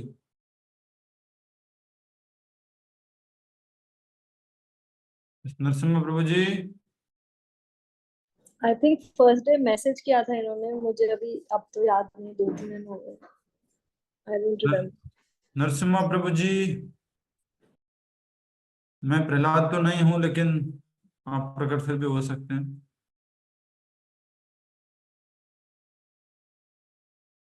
नरसिम्हा प्रभु जी जल्दी कीजिए, समय हो गया बहुत। नरसिम्हा प्रभु जी नहीं। नेक्स्ट किसकी सेवा है? डॉक्टर नीलम माता जी। डॉक्टर नीलम माता जी, ये कहाँ मिलेंगे? हरे कृष्ण प्रभु जी। आप हैं? मैं कितना आवाज लगा लगा के थक गया हूँ, 3-4 दिन से आवाज लगाए जा रहा हूँ। प्रभु जी मैं हूँ तो सही, पर मैंने बाहर से यूएस से लॉगिन किया हुआ है। बताइए। नहीं, मैंने कब एक बार आवाज सुनाई दी थी, फिर मैं बुला रहा हूँ माता जी माता जी माता जी। मैं इधर उधर हो गई होंगी, इसलिए नहीं। बताइए क्या कह रहे हैं प्रभु जी। अभी अभी आपकी सेवा है कुछ ना? मेरे को तो कुछ वो नहीं हुआ, मैंने कुछ वो बोला ही नहीं था, क्योंकि मुझे पता है कि मेरे पास उतना समय हो नहीं पा रहा, पर मैं बहुत कोशिश करके क्लासेस अटेंड कर रही हूँ। तो मेरी तो कोई बात हुई नहीं प्रभु जी। ऐसे ही दे दिया आपको? है ऐसे ही आपका नाम ले रहे लोग? पता नहीं, मेरा नाम लिया तो मैंने सोचा कि मैं प्रभु जी याद कर रहे हैं, तो मैं जरा प्रभु जी तो याद करता रहता हूँ आपको। ये लोगों ने आपका लिस्ट में नाम लिख दिया है। पर मुझे तो, मेरा लिस्ट में तो नाम था नहीं, मैंने लिस्ट तो पूरी देखी है। लिस्ट में नाम नहीं था? नहीं, मेरे को तो कोई चैप्टर अलॉट हुआ नहीं हुआ, और अगर होता तो मैं बता देती कि मैं नहीं कर पाऊंगी अभी। तो मैं पूरी अपनी प्रयास कर रही हूँ कि कोशिश करके क्लासेस में आपकी रेगुलर अटेंड कर रही हूँ। Thank you. आप कोई सेवा और बताएं। हाँ नहीं, बस अभी तो आप वहां रह करके इतना कर पा रहे हैं, अच्छी बात है। हरी बोल। ठीक है, लक्ष्मी पुरोहित माता जी बताएंगे। अजामिल की कहानी पूरी हो गई, उसके बाद में वृत्रासुर की कहानी आती है। क्या कहानी है? माइक अनम्यूट करके बोलो।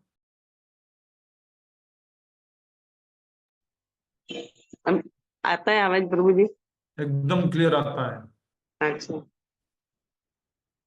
ગીતા ને રસીને કાને સિંધ્યો જીવન રા એને રસ્તે ચાલે એનો મટે અંતરદા પહેલે રે અધ્યાય અર્જુન સામે લડવા જાય ધર્મની સાક્ષાત ને કાંજે બાંધણ હલવા થાય સગાવાલા દેખી એના હામ ડૂલ થાય નતી રે લડવું કે શસ્ત્ર હેઠા થાય બીજે રે અધ્યાય કર્મમાં કુશળતાની વાત જન્મ અને મૃત્યુ સખા નથી તારે હાથ જન્મ્યો તે મરવાનો એ તો નિશ્ચિત વાત આત્મા તારી અમર રહેશે નથી એ તો ગાત ત્રીજે રે અધ્યાય કાનો કે છે ત્રીજે રે અધ્યાય કે છે ધર્મ તારું કર્મ તારું કર કર્મ વિના ન આ દુનિયામાં થશે કોઈ પર કામ તારી બુદ્ધિ છે બસ એને કર કામ બસ થતા તારા ખૂટે પાપ કર 73 અધ્યાય વાલો વસને બંધાય ભક્તો કેરી રક્ષા કાજે ધરું છું હું કાજ સાને કાજે કર્મો છોડી નિર્ણયમાં બંધાય સાક્ષી સરદા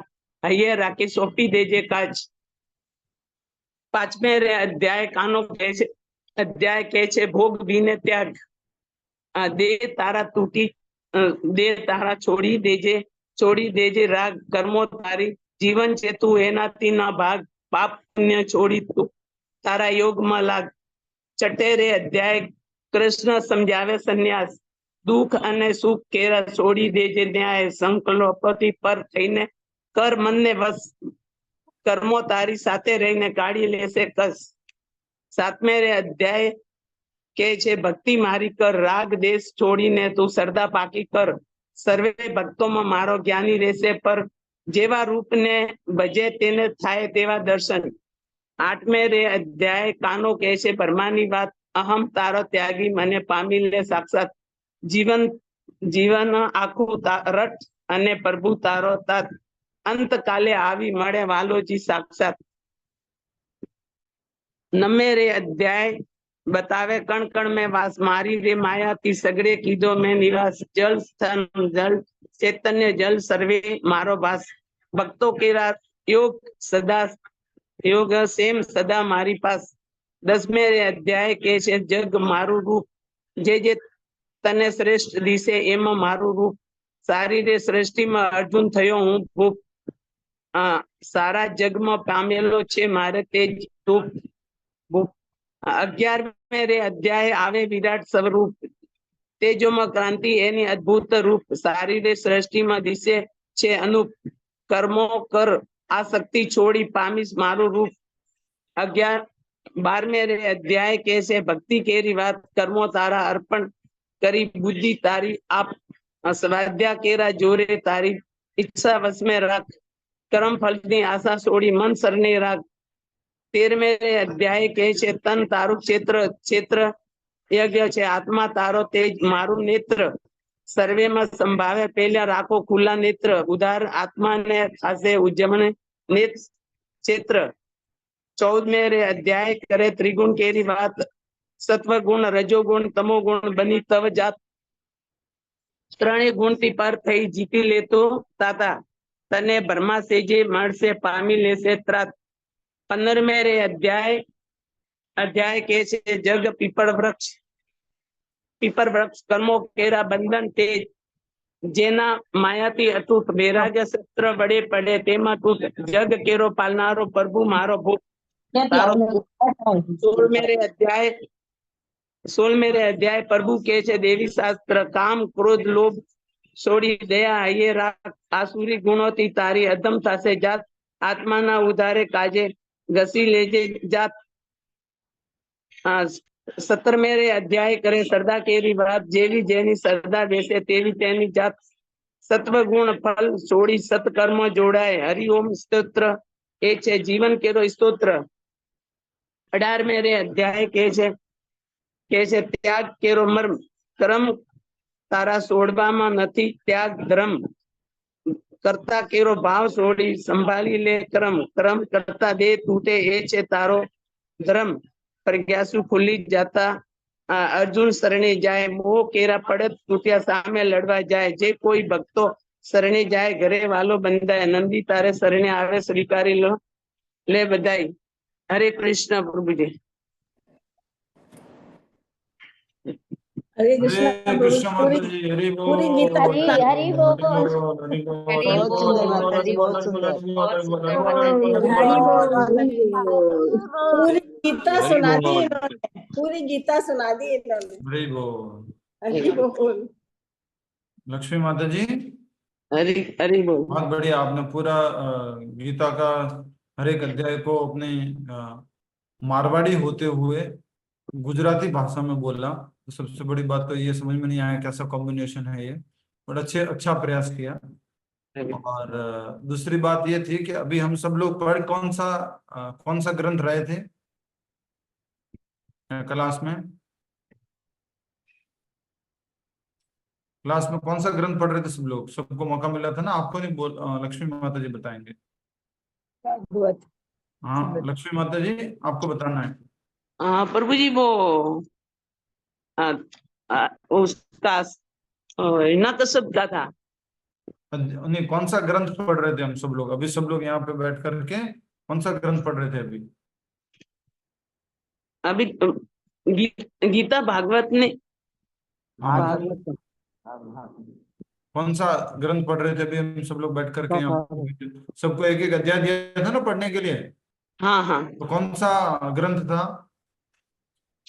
भागवत जी माता जी भागवत नहीं, गीता भागवत नहीं, भागवत नहीं, गीता भागवत। गीता भागवत। भागवतम कथा रूप।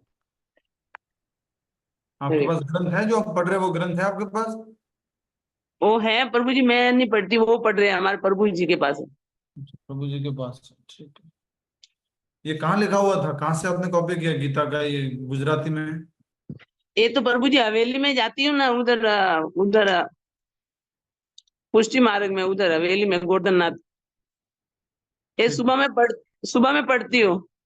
बहुत बढ़िया, अच्छी बात, बहुत अच्छी। हरी बोल। हम सब लोग यहाँ पर भागवतम पढ़ रहे थे और आपने हमारे साथ में गीता भी रिवीजन करवा दी, इसके लिए आपको पहले गीता भागवत है, सॉरी। धन्यवाद माता जी, हरी बोल। सबको पूरी गीता रिवीजन हो गई जिनको गुजराती समझ में आई, नहीं तो खाली कुछ लोगों को ये समझ में आया पहलवा अध्याय, दूसरा अध्याय, तीसरा अध्याय, चौथा अध्याय, 11वां अध्याय। किसी को समझ में आया? गुजराती किसको आती है, उसको समझ में आया कुछ?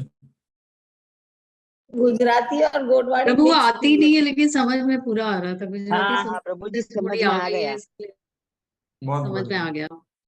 बहुत अच्छा, ठीक है। अब लास्ट का किसका सेवा बचा है? जयलक्ष्मी माता जी एंड अंशुमान प्रभु जी।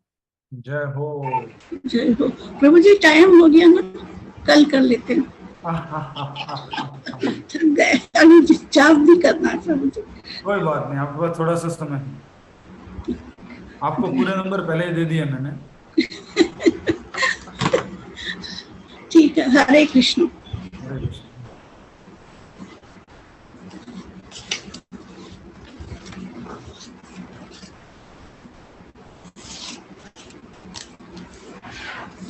हरे कृष्ण। हरे कृष्ण। अध्याय 29 और वृत्तासुर का जन्म। एक समय देवराज इंद्र को अपने ऐश्वर्य पर बहुत अभिमान हो गया। देवताओं की सभा में इंद्र अपनी पत्नी सची के साथ सिंहासन पर बैठे। उस सभा में महान ऋषि मुनि और अन्य लोग भी विराजमान थे। सभी सभा का आनंद ले रहे थे। इसी बीच सभा में गुरु बृहस्पति ने प्रवेश किया। अपने ऐश्वर्य के नशे में गर्वित इंद्र ने गुरु बृहस्पति को अनदेखा कर उनका स्वागत नहीं किया। बृहस्पति गुरु इंद्र के अभिमान को समझ गए और सभा में बिना कुछ कहे चले गए। इंद्र को तुरंत अपनी गलती का एहसास हुआ और सबके सामने ही आत्मनिंदा करने लगे। मैंने कितना घृणित कर्म किया है। भौतिक ऐश्वर्य के कारण मैं अभिमानी अपनी बुद्धि खो बैठा। मैंने गुरु का अपमान किया। मैं ऐसा मूर्ख हूँ जिसने ऐश्वर्य को पाने के लिए पतन का खतरा मोल लिया है। इंद्र ने सोचा मुझे अब निष्कपट भाव से गुरु के चरणों में गिरकर क्षमा याचना करनी चाहिए। जब इंद्र पश्चाताप कर रहे थे तब अपने शिष्य के मनोभावों को जानकर बृहस्पति अदृश्य हो गए। इंद्र और देवता बृहस्पति को ढूंढ नहीं पाए। तब इंद्र ने सोचा गुरु मुझसे असंतुष्ट है, अतः मुझे सौभाग्य प्रदान करने वाले मार्ग सब बंद हो चुके हैं। गुरु बृहस्पति के असंतुष्ट हो जाने पर इंद्रदेव के मन की शांति छीन गई। असुरों को इंद्र की इस दुर्दशा की जानकारी मिली तो वे अपने गुरु शुक्राचार्य के निर्देशन में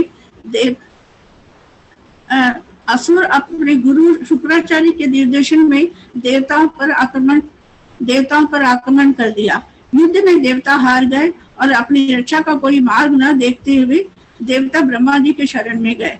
हताहत देवताओं को देखकर ब्रह्मा जी ने कहा, अहंकार में चूर होकर तुमने गुरु का सम्मान नहीं किया। उसी का फल है कि तुम्हें असुरों के हाथों पराजित होना पड़ा। कुछ समय पूर्व असुरों ने भी अपने गुरु शुक्राचार्य का अपमान किया था, जिससे वे दुर्बल हो गए थे और तुम देवताओं के द्वारा परास्त होते रहे। फिर असुरों ने शुक्राचार्य को प्रसन्न किया और उनके निर्देशों का दृढ़ता पूर्वक पालन किया, जिससे उनमें फिर से शक्ति आ गई और वे तुम देवताओं को पराजित कर पाए। फिर ब्रह्मा ने कहा, देवगुणों अब तुम त्वष्टा पुत्र विश्व रूप के पास जाओ और उसे अपने गुरु रूप में स्वीकार करो। आपकी प्रार्थनाओं से प्रसन्न होकर वे निश्चित ही आपकी मनोकामनाओं को की पूर्ति करेंगे। लेकिन विश्व रूप असुरों के प्रति भी समान रूप से अनुकूल रहते हैं, अतः यह तुम्हें सहना होगा। ब्रह्मा जी के उपदेश सुनकर उनके निर्देशानुसार देवतागण विश्व के पास पहुंचे और कहा, हे द्विज, तुम्हारा मंगल हो। हम तुम्हारे आश्रम में अतिथि बनकर आए हैं और तुम्हारे पिता तुल्य हैं, अतः हमारी इच्छा पूरी करना तुम्हारा कर्तव्य है। सर्वगुण संपन्न ब्राह्मण होने के कारण तुम समस्त वर्णों तथा आश्रमों के गुरु हो। हम तुम्हें अपने गुरु रूप में स्वीकार करना चाहते हैं, जिससे तुम्हारे तपस्या के बल पर हम सरलता से असुरों को परास्त कर सके। देवताओं के निवेदन को सुनकर विश्वरूप अति प्रसन्न हो गए और कहा, देवगणों, किसी का पुरोहित होकर कार्य करने से ब्राह्मण अपना तेज खो देता है, किंतु आप स्वयं मेरे पास आए हैं तो मैं आपके निवेदन को नहीं ठुकरा सकता, क्योंकि आप मेरे वरिष्ठ हो। तब विश्वरूप के पूरे उत्साह से इंद्रदेव और देवताओं के कल्याणार्थ अनुष्ठान आरंभ किया। समापन होने पर उन्होंने इंद्र को नारायण कवच नामक गुप्त मंत्र दिया। विधि इस प्रकार थी कि व्यक्ति जब संकट देखे तो अपने हाथ पैर धोकर आचमन करते हुए इस मंत्र का उच्चारण करे। ओम अपिवत्र पवित्रो वा सर्वावस्था गतोर्पि वा यस्मृत पुंडरीकाक्षं सर्वायाम भस्म शुचि। श्री विष्णु श्री विष्णु श्री विष्णु। फिर व्यक्ति कुछ घास का स्पर्श करके उत्तर दिशा की ओर मुख करके अष्टाक्षरी मंत्र ओम नमो नारायण का उच्चारण करे। मंत्र के एक एक अक्षर का उच्चारण करते हुए अपने हाथ से शरीर के 8 अंगों का स्पर्श करना चाहिए। फिर मंत्र का उच्चारण करते हुए विपरीत क्रम में स्पर्श करना चाहिए। फिर द्वादश अक्षरी मंत्र ओम नमो भगवते वासुदेव का उच्चारण करना है। फिर व्यक्ति को षडाक्षरी मंत्र ओम विष्णुवे नमः का उच्चारण करना है। इस प्रकार मंत्र जब द्वारा व्यक्ति जब स्वयं मूर्तिमान मंत्र बन जाता है, इसके पश्चात नारायण कवच नामक प्रार्थनाओं का उच्चारण करना है। परम भगवान अपनी 8 भुजाओं से मेरी रक्षा करे। भगवान वराह मार्ग चलते ठगों से मेरी रक्षा करे। मैं पर्वत की चोटियों पर रहूं तो भगवान परशुराम मेरी रक्षा करे। दूर देशों पर भगवान राम और उसके छोटे भाई लक्ष्मण मेरी रक्षा करें। इस तरह गुरु विश्वरूप ने और 20 प्रार्थनाएं बताई। लेकिन इस कलयुग में हरे कृष्ण मंत्र ही सबसे शक्तिशाली है। इसे चैतन्य महाप्रभु ने स्वयं कृष्ण के अवतार में हमें बताया। फिर गुरु विश्वरूप ने कहा, यह नारायण कवच निश्चय ही तुम्हारे शत्रु असुरों पर विजय प्राप्त करने में तुम्हारी सहायता करेगा। कोई व्यक्ति इस नारायण कवच का प्रयोग करता है तो उसके द्वारा देखा गया अथवा पैरों से स्पर्श किया गया व्यक्ति भी संकट से मुक्त हो जाता है।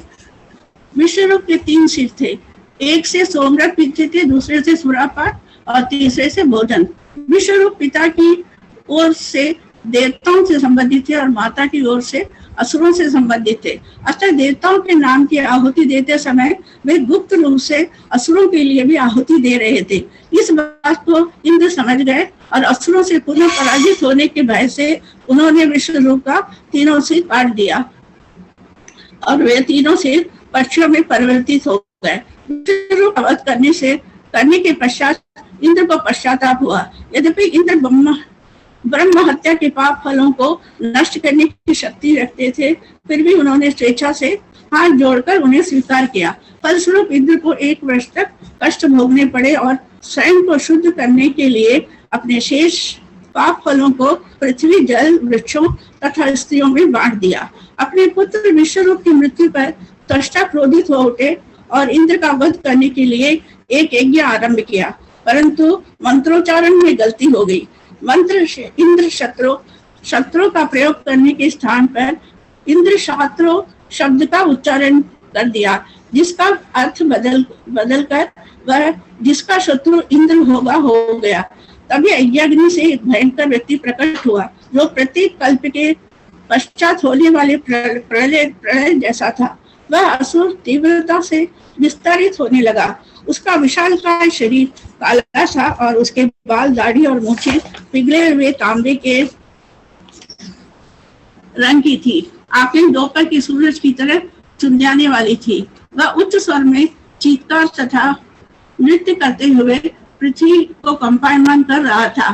क्योंकि त्वष्टा के इस पुत्र ने समस्त लोकों को आवृत कर लिया था, अतः उसका नाम वृत्रासुर पड़ा। हरे कृष्ण प्रभु जी।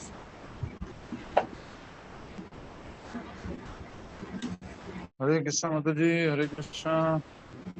हरे कृष्ण। नेक्स्ट। बहुत बढ़िया प्रभु जी। हरि बोल। हरे कृष्णा प्रभु जी। हरे बोल। अच्छे से पूरा वर्णन किया। एक बार बीच में मैं आप सबको थोड़ा सा दर्शन करा देता हूँ, फिर आप अंशुमान जी कंटिन्यू कीजिए।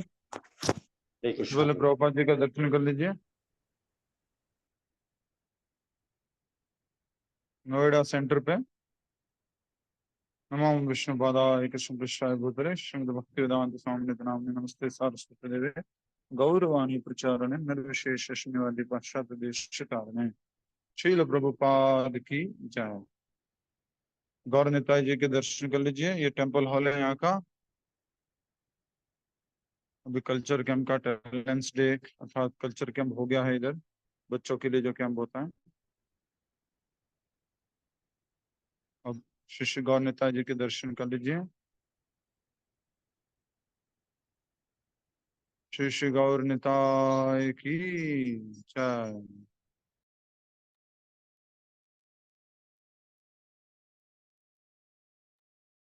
हरे कृष्णा।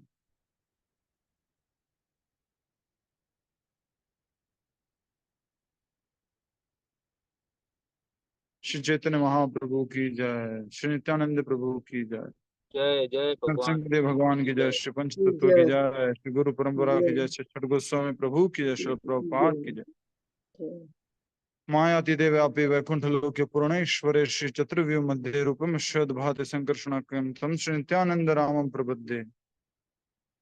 नमो महावदन्याय कृष्ण प्रेम प्रदायते कृष्णाय कृष्ण चैतन्य नामने गौरतुष्य नमः। हरे कृष्ण कृष्ण कृष्ण हरे हरे, हरे राम राम राम हरे हरे।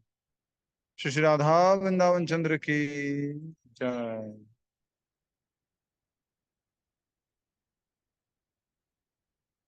हरे कृष्ण। यस अंशुमान जी, आप शुरू कर सकते हैं। ये भगवान जी की वो पोशाक है जो फर्स्ट टाइम पहनाई थी नए मंदिर में स्थापित होने के बाद। हरि बोल। हरि बोल। हरि बोल। हरि बोल। बहुत सुंदर दर्शन प्रभु जी। हरि अंशुमान बोल। जी शुरू कीजिए। अंशुमान जी हरे कंटिन्यू। कृष्णा प्रभु जी। आवाज आ रही है प्रभु जी मेरी? हाँ हाँ। वृत्रासुर के प्रकट होने के बाद इंद्र के नेतृत्व में देवताओं की सेना ने वृत्रासुर पर धावा बोल दिया, परंतु वृत्रासुर पर इस आक्रमण का कोई भी असर नहीं हुआ। इससे निराश देवतागण अपना उत्साह खो बैठे। उन्हें अपने प्राणों का भय सताने लगा।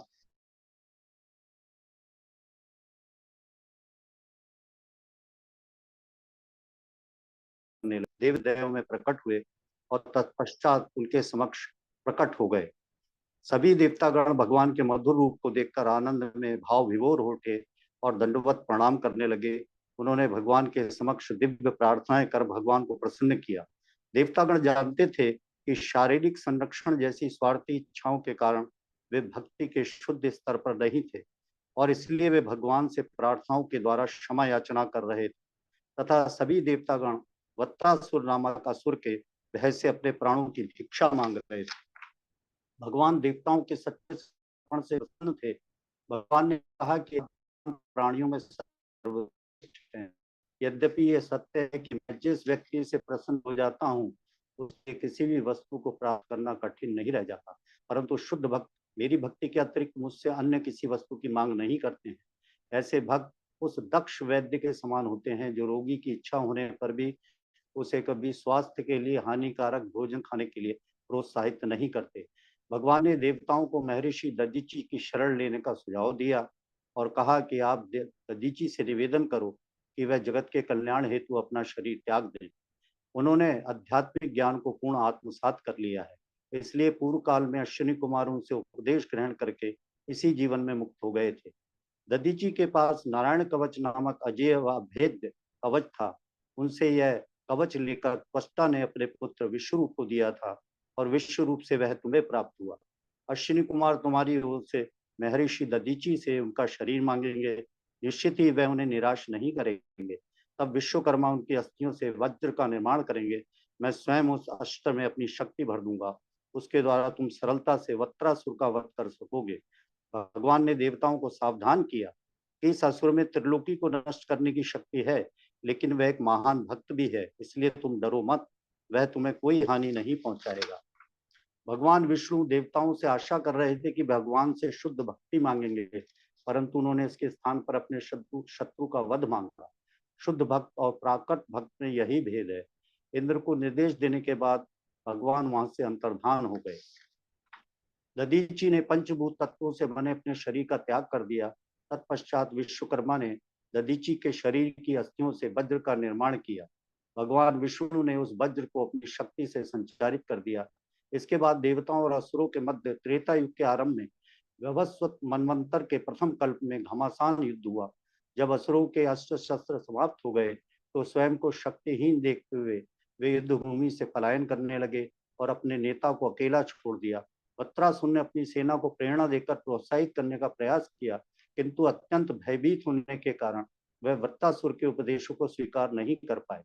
परिस्थितियों का लाभ उठाकर देवताओं ने पीछे से असुरों पर आक्रमण कर दिया।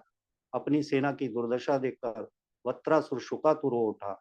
वत्रासुर ने देवताओं को चुनौती देकर उनको ललकारा तो देवतागण वत्रासुर के रूप को देखकर ही आतंकित हो गए।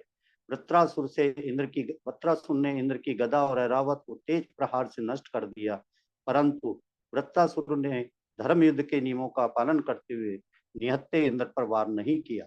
तत्पश्चात इंद्र ने जब वज्र अस्त्र को प्रयोग करने के लिए उसे उठाया तो वत्रासुर को स्मरण हुआ कि किस प्रकार इंद्र ने उसके बड़े भाई विश्वरूप की निर्दयता पूर्वक हत्या की थी। इंद्र के उस क्रूर कृत्य का स्मरण करके वत्रासुर शोक से उन्मत्त हो उठा।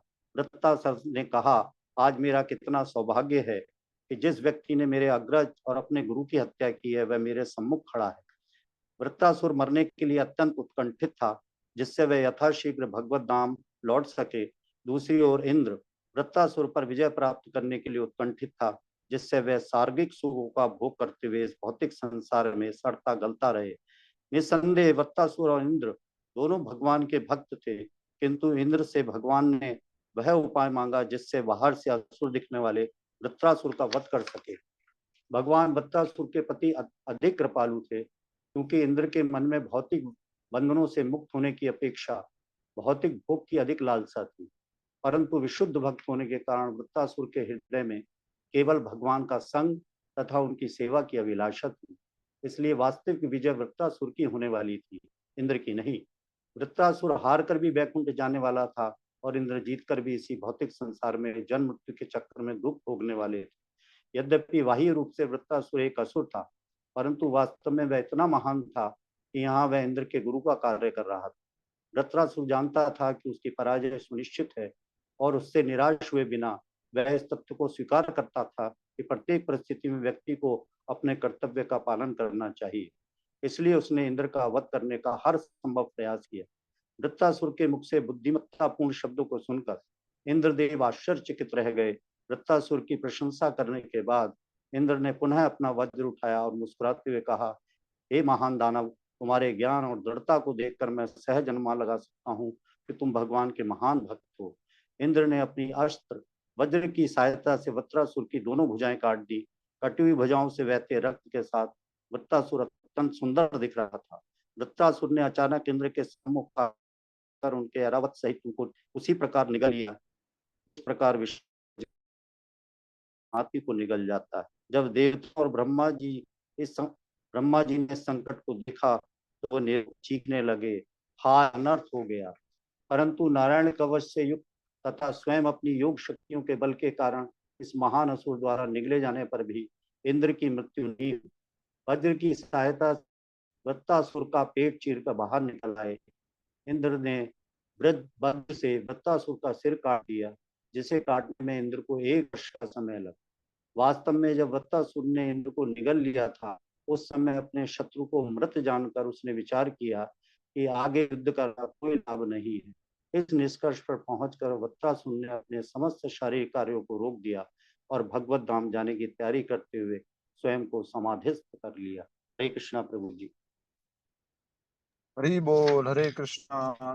इस प्रकार अभी अंतिम भाग बाकी है कि हो गया पूरा? प्रभु अभी जी 2 दो अध्याय अध्याय बाकी बाकी हैं, 30 और 30th एंड 31st। अच्छा, तो ऐसा कैसे किया आपने? 5 बज गई, पूरा नहीं हुआ अभी तक। 10 अध्याय तो 30 तो पूरे हो जाते हैं ना। प्रभु जी 30वां है चित्रकेतु की कथा। मुझे लगता है मैंने ताली बजाने में ज्यादा टाइम लगा दिया। जी वो तो आज पूरा कर ले, क्या करे फिर? कल से फिर नया स्कंद भी शुरू करना है। कैसे कर करें? लीजिए प्रभु जी। हाँ जी प्रभु जी, जी प्रभु जी कर लीजिए, आज कर खत्म हो लीजिए, जाएगा। 2 अध्याय रह गए। किनकी सेवा है? अब सुनिधि सिंह माता जी। यस, आइए मंच पर आइए। हरे कृष्णा प्रभु जी। स्वागतम। अभी हमने एक असुर महान भक्त वृत्तासुर की कथा सुनी। वृत्तासुर इतना बड़ा असुर होने के बाद इतना बड़ा भक्त कैसे बना, ये प्रश्न महाराजा परीक्षित के मन में उत्पन्न हुआ और ये प्रश्न सुखदेव गोस्वामी जी से पूछते हैं। उसी के आधार पर यह वृत्तासुर के पूर्व जन्म चित्रकेतु की कथा है। सुखदेव जी उत्तर देते हैं कि मैंने अपने पिता व्यासदेव, नारद व देवल ऋषियों से सुना, वो बताता हूँ, ध्यान से सुनो। सूरसेन राज्य का राजा चित्रकेतु संपूर्ण पृथ्वी पर राज्य करते थे। उनकी 1 करोड़ रानियां थीं, फिर भी वे निसंतान थे, इस कारण चिंतातुर रहते थे। एक समय महर्षि अंगिरा ब्रह्मांड का विचरण करते चित्रकेतु के राजभवन में पहुंचे और राजा से उनकी निराशा व चिंता का कारण पूछा। चित्रकेतु ने नम्रता पूर्वक उत्तर दिया, महर्षि, जिस प्रकार भूख प्यास से व्याकुल व्यक्ति को सुगंधित फूलों का हार तथा चंदन का लेप कोई सुख नहीं दे सकता, उसी प्रकार पुत्र के अभाव में पृथ्वी का निष्कंटक राज्य भी मुझे कोई सुख नहीं दे रहे हैं। कृपया एक पुत्र प्रदान कर मुझे व मेरे पूर्वजों को नरक में गिरने से बचाइए।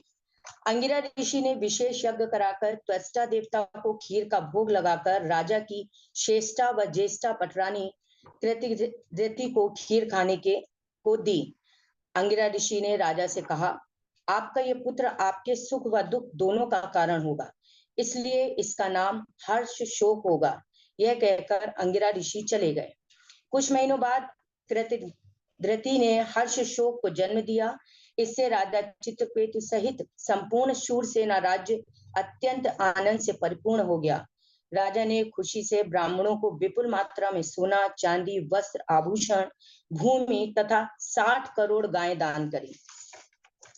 क्योंकि राजा चित्रकेतु और रानी धृति को इतने समय पश्चात पुत्र प्राप्त हुआ, राजा का रानी के प्रति स्नेह अधिक बढ़ गया था। यह देख ईर्ष्या से पीड़ित शेष रानियां शोक करने लगी। ईर्ष्या व उपेक्षा के कारण उनका हृदय कठोर हो गया और क्रोध व प्रतिशोध में आकर उन्होंने छोटे शिशु को विष दे दिया।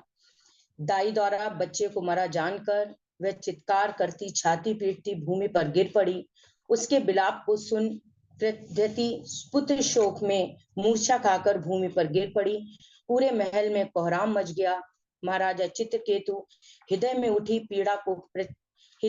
पीड़ा की प्रचंड अग्नि से लड़खड़ाकर पुत्र के शव के पास अचेत गिर पड़े।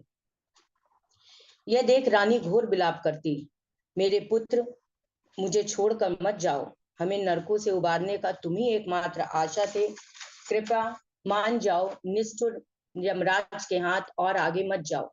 यह देखकर राजा प्राय प्राण शून्य हो गए। राजा चित्रकेतु को पुत्र शोक के कारण चेतनाहीन होना व समझाने वाला न देखकर अंगिरा ऋषि तथा नारद मुनि अवधूत बन वहां आए और राजा से पूछा कि राजा, इस मृत शरीर से तुम्हारा क्या संबंध है? क्या पिता पुत्र का संबंध पहले था या भविष्य में रहेगा? जिस प्रकार समुद्र में तैरते पत्ते, टहनियां इत्यादि कभी कभी एक साथ आ जाते हैं और फिर लहरों के वेग से दूर हो जाते हैं, उसी प्रकार भौतिक देह धारण करने वाले जीव एक साथ आते हैं और फिर काल के वेग से पुनः दूर हो जाते हैं। इसलिए राजन, इतना शोक करने की आवश्यकता नहीं है। अंगिरा तथा नारद मुनि के उपदेश सुनकर महाराजा चित्रकेतु के चित्त में ज्ञान के प्रकाश से वह शोक मुक्त हो गए। अंगिरा ऋषि ने राजन से कहा, आप कौन है? यह शरीर है, मन है अथवा आत्मा?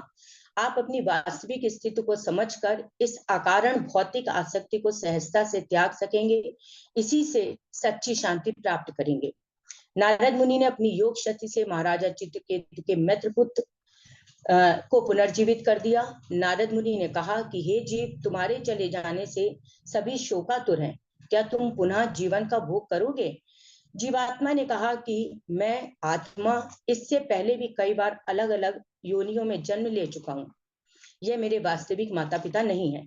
नाशवान भौतिक शरीर में रहते हुए जीवात्मा अनेक अस्थायी संबंध बनाता और तोड़ता है, परंतु वे सदैव सनातन बना रहता है। कुछ समय तक उपदेश देकर जीवात्मा शांत हो गया। सभी राजा रानियां व संबंधी स्नेह पाश के बंधनों से मुक्त हो गए। मृत शरीर का अंतिम संस्कार कर राजा चित्रकेतु ने ब्रह्मा जी के दोनों पुत्रों अंगिरा व नारद मुनि की पूजा की। इसके बाद नारद मुनि ने महाराज चित्रकेतु को एक अत्यंत मंगलप्रद मंत्र दिया, जिसके जप से 7 दिनों में भगवान के प्रत्यक्ष दर्शन हो जाएंगे। इस मंत्र का विवरण भागवतम में 6.16 में श्लोक नंबर 18, 19, 20, 21, 22, 23, 24 व 25 में है। हे भगवान, आप ओंकार द्वारा संबोधित किए जाते हैं। मैं आपको प्रणाम करता हूँ। हे परम सत्य, हे अद्वितीय, आप सर्वोत्तम और आत्मपूर्ण हैं, इसलिए मैं आपके चरणों में नमन करता हूँ। इस मंत्र के प्रभाव से कुछ ही दिनों पश्चात महाराजा चित्रकेतु ने भगवान अनंत देव के चरण कमलों का आश्रय प्राप्त किया। भगवान के दर्शन मात्र से चित्रकेतु सारे कल्मशों से मुक्त हो गए। वह भाव विभोर हो भगवान की स्तुति करने लगे। हे भगवान, यद्यपि आप अजय हैं, फिर भी आप शुद्ध भक्तों द्वारा जीत लिए जाते हैं। आपकी अहेतुकी कृपा के कारण उनके हृदय से भौतिक भोग विलास की समस्त इच्छाएं नष्ट हो जाती हैं। भौतिक भोगों से आसक्त व्यक्ति यदि आपका भजन करते हैं तो वे जन्म के बंधन से मुक्त हो जाते हैं। जो वास्तव में कृष्ण भक्त हैं, वे किसी के शत्रु नहीं होते। कृष्ण भक्त जानते हैं कि वे श्री कृष्ण के हैं और श्री कृष्ण उनके हैं। जैसा भगवान ने गीता में 18.66 में कहा है, सर्वधर्मन परित्यज्य मामेकं शरणं व्रज, अहम त्वाम सर्व पापेभ्यो मोक्षासि मा शुचा। अर्थात समस्त धर्मों का परित्याग कर मेरी शरण में आओ, मैं समस्त पापों से तुम्हारा उद्धार कर दूंगा, डरो मत। इस प्रकार राजा चित्रकेतु की स्थिति सुनकर भगवान अनंत शेष अत्यंत प्रसन्न होकर बोले, हे राजन, महर्षि नारद और अंगिरा के निर्देशों का पालन कर आप प्रत्यक्ष दर्शन कर पा रहे हैं। आपका जीवन धन्य है। भगवान कहते हैं कि मनुष्य को भौतिक इच्छाओं को त्याग देना चाहिए और स्वयं को मेरा सनातन अंश समझते हुए मेरा भक्त और मेरा सेवक बनना चाहिए। आप भौतिक भोगों से अनासक्त रहते हुए इस सार को जान जाओगे तो मेरा शाश्वत संग प्राप्त कर जीवन की सर्वोच्च पूर्णता का लाभ ले सकोगे। इस प्रकार उपदेश व आश्वासन देकर भगवान संकर्षण अंतर्ध्यान हो गए और राजा विस्मित हो गए। राजा चित्रकेतु भगवान द्वारा दिए गए विमान में बैठकर संपूर्ण ब्रह्मांड की यात्रा कर विद्याधरों के राजा नियुक्त हो सुमेरु पर्वत की घाटियों में निवास करते हुए लाखों वर्षों तक भोग करते हैं। एक समय आकाश मार्ग से यात्रा करते चित्रकेतु ने देखा कि शिव जी पार्वती जी को अपनी गोद में बैठाए भुजाओं द्वारा आलिंगन कर रहे हैं। यह देखकर चित्रकेतु हंसते हुए जोर से बोले, तपस्याओं के स्वामी शिव जी खुलेआम अपनी पत्नी का आलिंगन किया हुआ है। शिव जी सहित समस्त ऋषिगण शांत रहे, परंतु पार्वती जी ने क्रोधवश कहा कि यह चित्रकेतु क्षत्रियों में सबसे अधम है, यह दंड का पात्र है। अरे दुष्ट, जाओ और नीच पापी असुरों के परिवार में जन्म लो। शाप मिलते ही चित्रकेतु विमान से नीचे उतरकर नम्रता पूर्वक माता पार्वती को प्रणाम करते हैं। उन्होंने अपने पूर्व कर्मों का फल बताते हुए माता पार्वती को दोष नहीं दिया और क्षमा मांगने लगे। वास्तव में भगवान चाहते थे कि चित्रकेतु यथाशीघ्र उनके पास भगवत धाम लौट आए। चित्रकेतु अपने विमान में बैठकर चले गए। शिव जी ने पार्वती जी से कहा, तुम्हें वैष्णवों की महानता का बोध हो गया? भगवान के दास किसी भी भौतिक सुख के में रुचि नहीं रखते, वे केवल भगवान की सेवा करते हैं, यही उनका उद्देश्य होता है। मैं शिव भी भगवान का अनंत प्रिय भक्त हूँ। ऐसा सुन पार्वती जी ने अपना दोष स्वीकार कर शर्माती हुई शर्मा गई। वही महाराजा चित्रकेतु त्वष्टा के अग्नि यज्ञ से प्रकट होकर वृत्तासुर नाम से विख्यात हुए। असुर होने के पश्चात भी उनकी कृष्ण भक्ति पर कोई अंतर नहीं पड़ा। हरे कृष्ण प्रभु।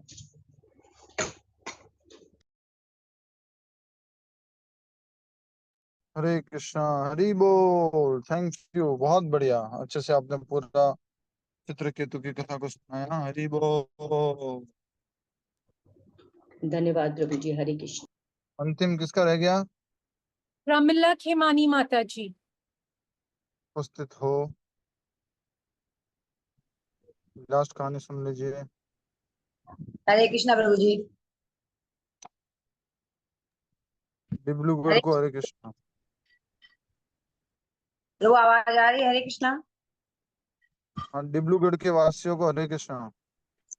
गुवाहाटी प्रभु। गुवाहाटी, ठीक है। अध्याय 31, इंद्रव्रत के लिए दीति का व्रत। दीति के गर्भ से हिरण्यकश्यपु और हिरण्याक्ष का जन्म हुआ। इंद्र भगवान के पास गया और जाकर स्तुति की कि हिरण्याक्ष और हिरण्यकश्यपु मुझे बहुत परेशान कर रहे हैं। तो भगवान ने इन दोनों का वध कर दिया। हिरण्याक्ष का वध करने भगवान वराह रूप में आए तथा हिरण्यकश्यपु का वध करने नरसिंह रूप में आए। दीति को मन में बहुत क्रोध था तथा बहुत ही प्रतिशोध की भावना थी। उसने ऐसी कोशिश की कि मैं अपने पति को प्रसन्न करूं और अगर वो प्रसन्न हो जाए तो वो खुद ही बहुत शक्तिशाली है। वो खुश होकर मुझे कुछ ऐसा आशीर्वाद दे कि मैं इंद्र को मार सकूं, जबकि इंद्र कश्यप मुनि का ही पुत्र था। इस प्रकार दीति ने अपने पति की खूब सेवा की। दीति की सेवा से कश्यप मुनि प्रसन्न हो गए। फिर आशीर्वाद तथा वचन दिया और कहा कि तुम्हारी जो इच्छा हो मांग लो। तो दीति ने मांगा कि मुझे ऐसा पुत्र चाहिए जो इंद्र को मार सके। इस प्रकार से कश्यप मुनि बहुत ही परेशान हो गए।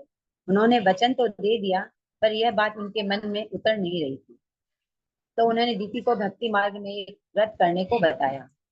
व्रत का नाम था पुंसवन।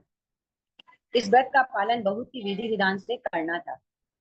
दीति ने कहा कि मैं पूरी विधि विधान से व्रत का पालन करूंगी, पर कश्यप मुनि ने कहा कि व्रत में कोई चूक हो गई तो बालक इंद्र को मारने वाला नहीं बल्कि इंद्र का मित्र बनेगा। इस प्रकार से दीति सारे नियमों का पालन करने लगी। उधर इंद्र को मालूम पड़ा कि मेरे को मारने वाला कोई बालक जन्म लेगा। तो इंद्र दीति का सेवक बन करके आया और दीति की सेवा करने लगा। मौका ढूंढने लगा कि जहां भी दीति कुछ गलती करे वहां पर ही वो उसके बच्चे को मारने के लिए कुछ कर सके। एक दिन इंद्र ने देखा कि दीति ने हाथ पैर नहीं धोए तथा समय पर सोई भी नहीं। तो वह मौका पाकर गर्भ में प्रवेश करके दीति के गर्भ में उस भ्रूण के 60 टुकड़े कर दिए, लेकिन वो 60 टुकड़े शिशु बन गए। तो इंद्र ने फिर से उनको मारने की कोशिश की और प्रत्येक के 7-7 टुकड़े कर दिए, कुल 49 हो गए। तो उन्होंने प्रार्थना की कि हम तो आपके शत्रु नहीं हैं, आपके भाई हैं। तो इंद्र का दिल पिघल गया और उनको भाई रूप में स्वीकार किया। जाको राखे साइया मार सके न कोई, बाल न बाका कर सके जो जग वैरी होय। यह बात यहाँ पर सत्य सिद्ध हुई। भगवान का भजन करने से दीति का हृदय निर्मल हो चुका था। दीति इंद्र से कहने लगी, मैंने तो तुम्हें मारने के लिए यह सब किया था, पर यह कैसे संभव हुआ? कृपया इसका रहस्य मुझे सच सच बताओ। इंद्र ने अपनी मौसी से अपने दिल की सारी बातें बताई तथा उनसे क्षमा मांगी। इंद्र के व्यवहार और क्षमा की याचना से दीति प्रसन्न हो गई। इस प्रकार इंद्र अपने भाइयों 49 मरुदगणों के सहित स्वर्गलोक को चले गए। आगे महाराज परीक्षित ने सुखदेव गोस्वामी से पुंसवन व्रत की विधि जानने की इच्छा प्रकट की। पुंसवन व्रत करने की सबसे महत्वपूर्ण बात यह है कि पुंसवन व्रत हमारा व्रत द्वारा भगवान विष्णु और उनकी पत्नी लक्ष्मी देवी अत्यंत प्रसन्न हो जाती है। इस प्रकार छठा स्कंद समाप्त होता है। हरे कृष्णा।